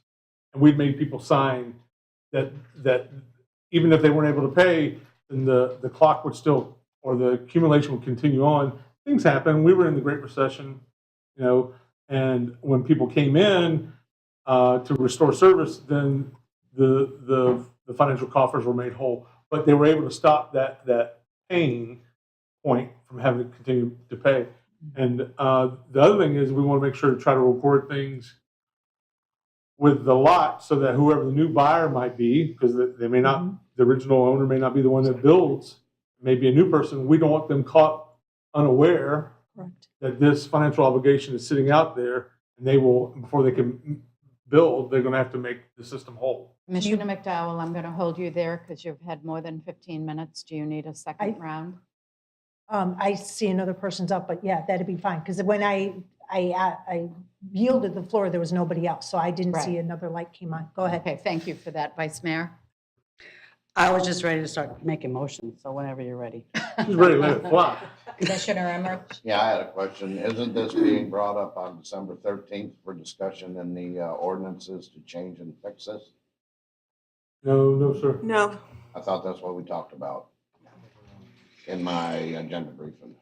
that it That's was coming for up. probably buying and selling properties is probably what you might be thinking I of. thought it was about this. I think that was the 50% rule that we actually used the emergency powers on that was coming back to be ratified. Yeah. Actually, I think Oh, that's, no. I think that's my fault because I Oh. was mistaken. Oh. I thought since the ordinance had gone through legal review, it was going to be coming forward. So Okay. my apologies for the mistake. Somebody told me. Now, tonight we're looking for Down the direction. road.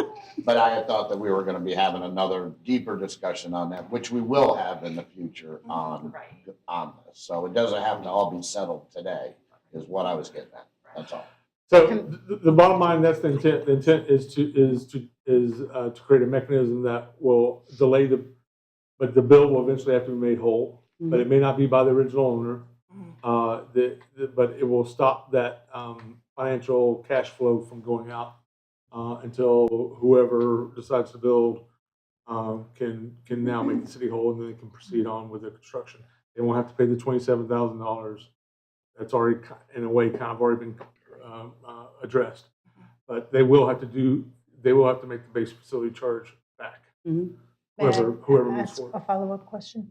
Just one, because conversation is really winding down on this topic, and I think just we're have getting one ready to follow-up. vote. This waiver, I'll call it the waiver of base facility charges, it will strictly be under emergency situations. Because the last thing I want is the snowbirds coming in and saying, oh, I want to take advantage of this No. too. This is not for, it's not for that. This is for destruction of the house from fire, tornado, hurricane, destruction. Okay. From an emergency event. Thank you for the conversation and the explanation. It's much more clear and less muddy. Thank you. Before I open the floor to Vice Mayor, I'd just like some clarity on what staff is looking for direction on. Are you comfortable with the 5-year kind of abeyance, for lack of a better word?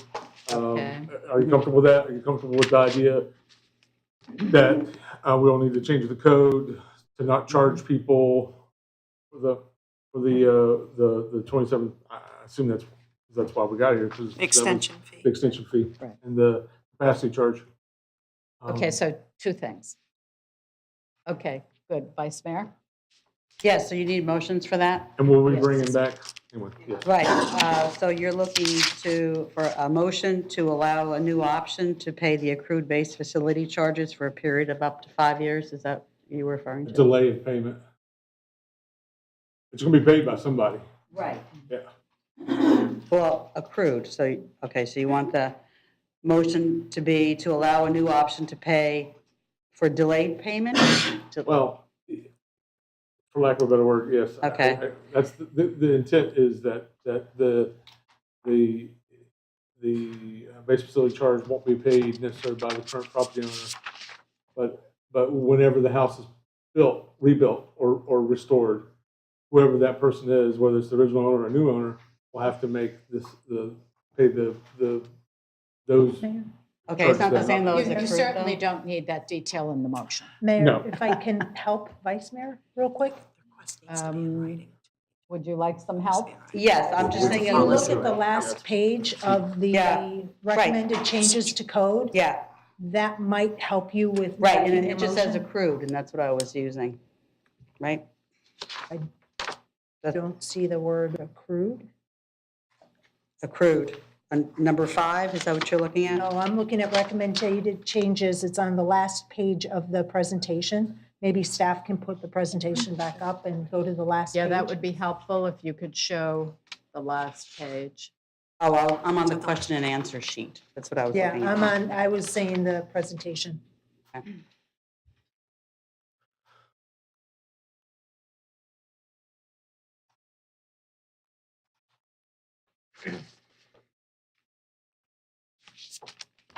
So that's what you want? Okay.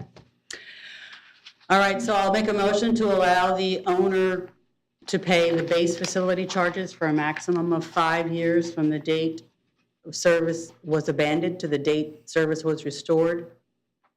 We have a motion on the floor made by Vice Mayor White to allow property owners to delay payment of the base facility charges for up to 5 years in times of emergency. Second. Do you have that, Assistant City Clerk? Seconded by, yeah, okay. Great, anything to that? Okay, let's vote.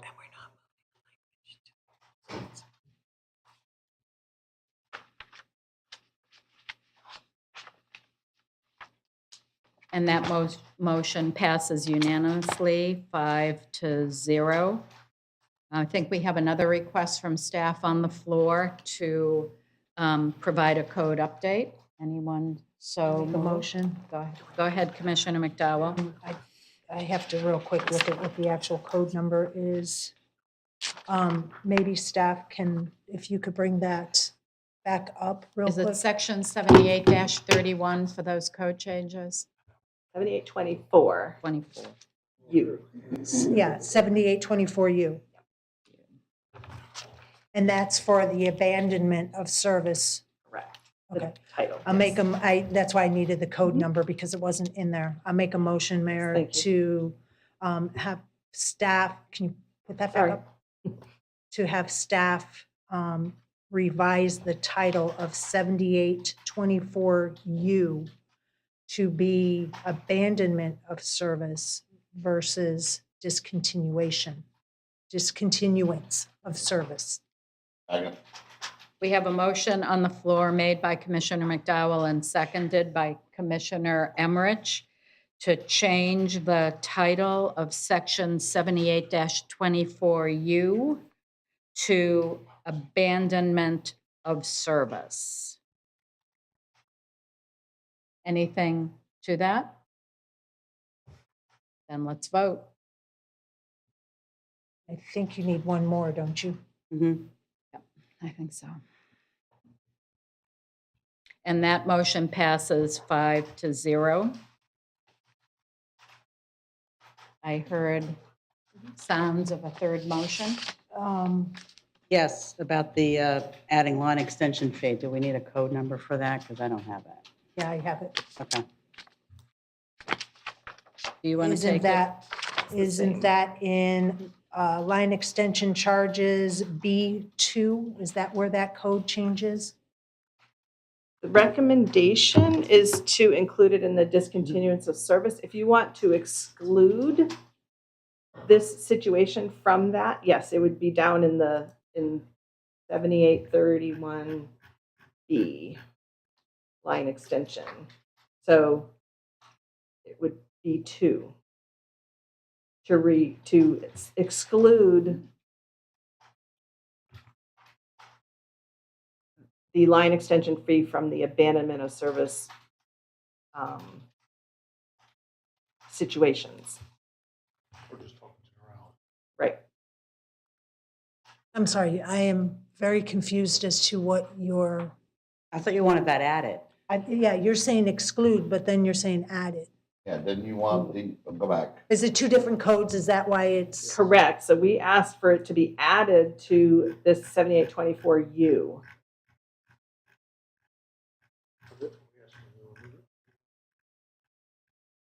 No. Right, it's in 2 separate areas, or it should be in 2 separate areas of the code. So it's down below as part of the line extension fee. So in order to not have any ambiguity about whether it should be charged in a discontinuation I got of it. service situation, you either have to add it to the discontinuation of service, which is what we would recommend, or you have to exclude it from below. We already did one of the two then. Yeah. Either or, we Right. added it. So do you still need it excluded? No, it's one or the other. So in 7824U, we would recommend that you add it Add it. into that language Where? where it says capacity fees paid. Yeah. It's new capacity fee and meter installation charges, it would be added in that area. Because they would also then be responsible for line extension fees. If for some reason somebody's house burned down and they did not reconnect for 30 years, they're going to pay, they should pay all the fees that like everybody else would. So that's the intention there. Can you go back that one page that you had there with the, where we got the last motion from?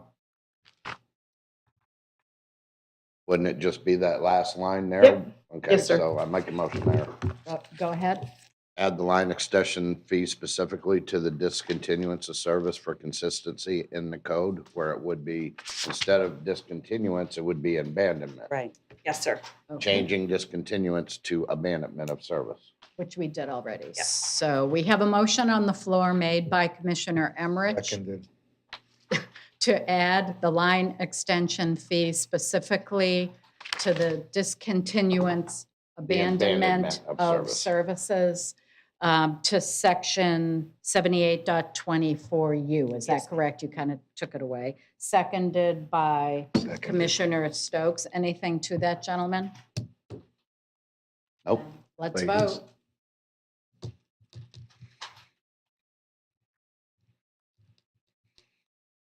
And that motion passes 5-0. Mayor, I think I have one more, and if I may have some leeway to ask staff a couple of questions, because I think I found something else we might need to add for clarity. If you go. Can you give us that item first? Yeah, before you question? discontinuation of service, if you could put that code back up.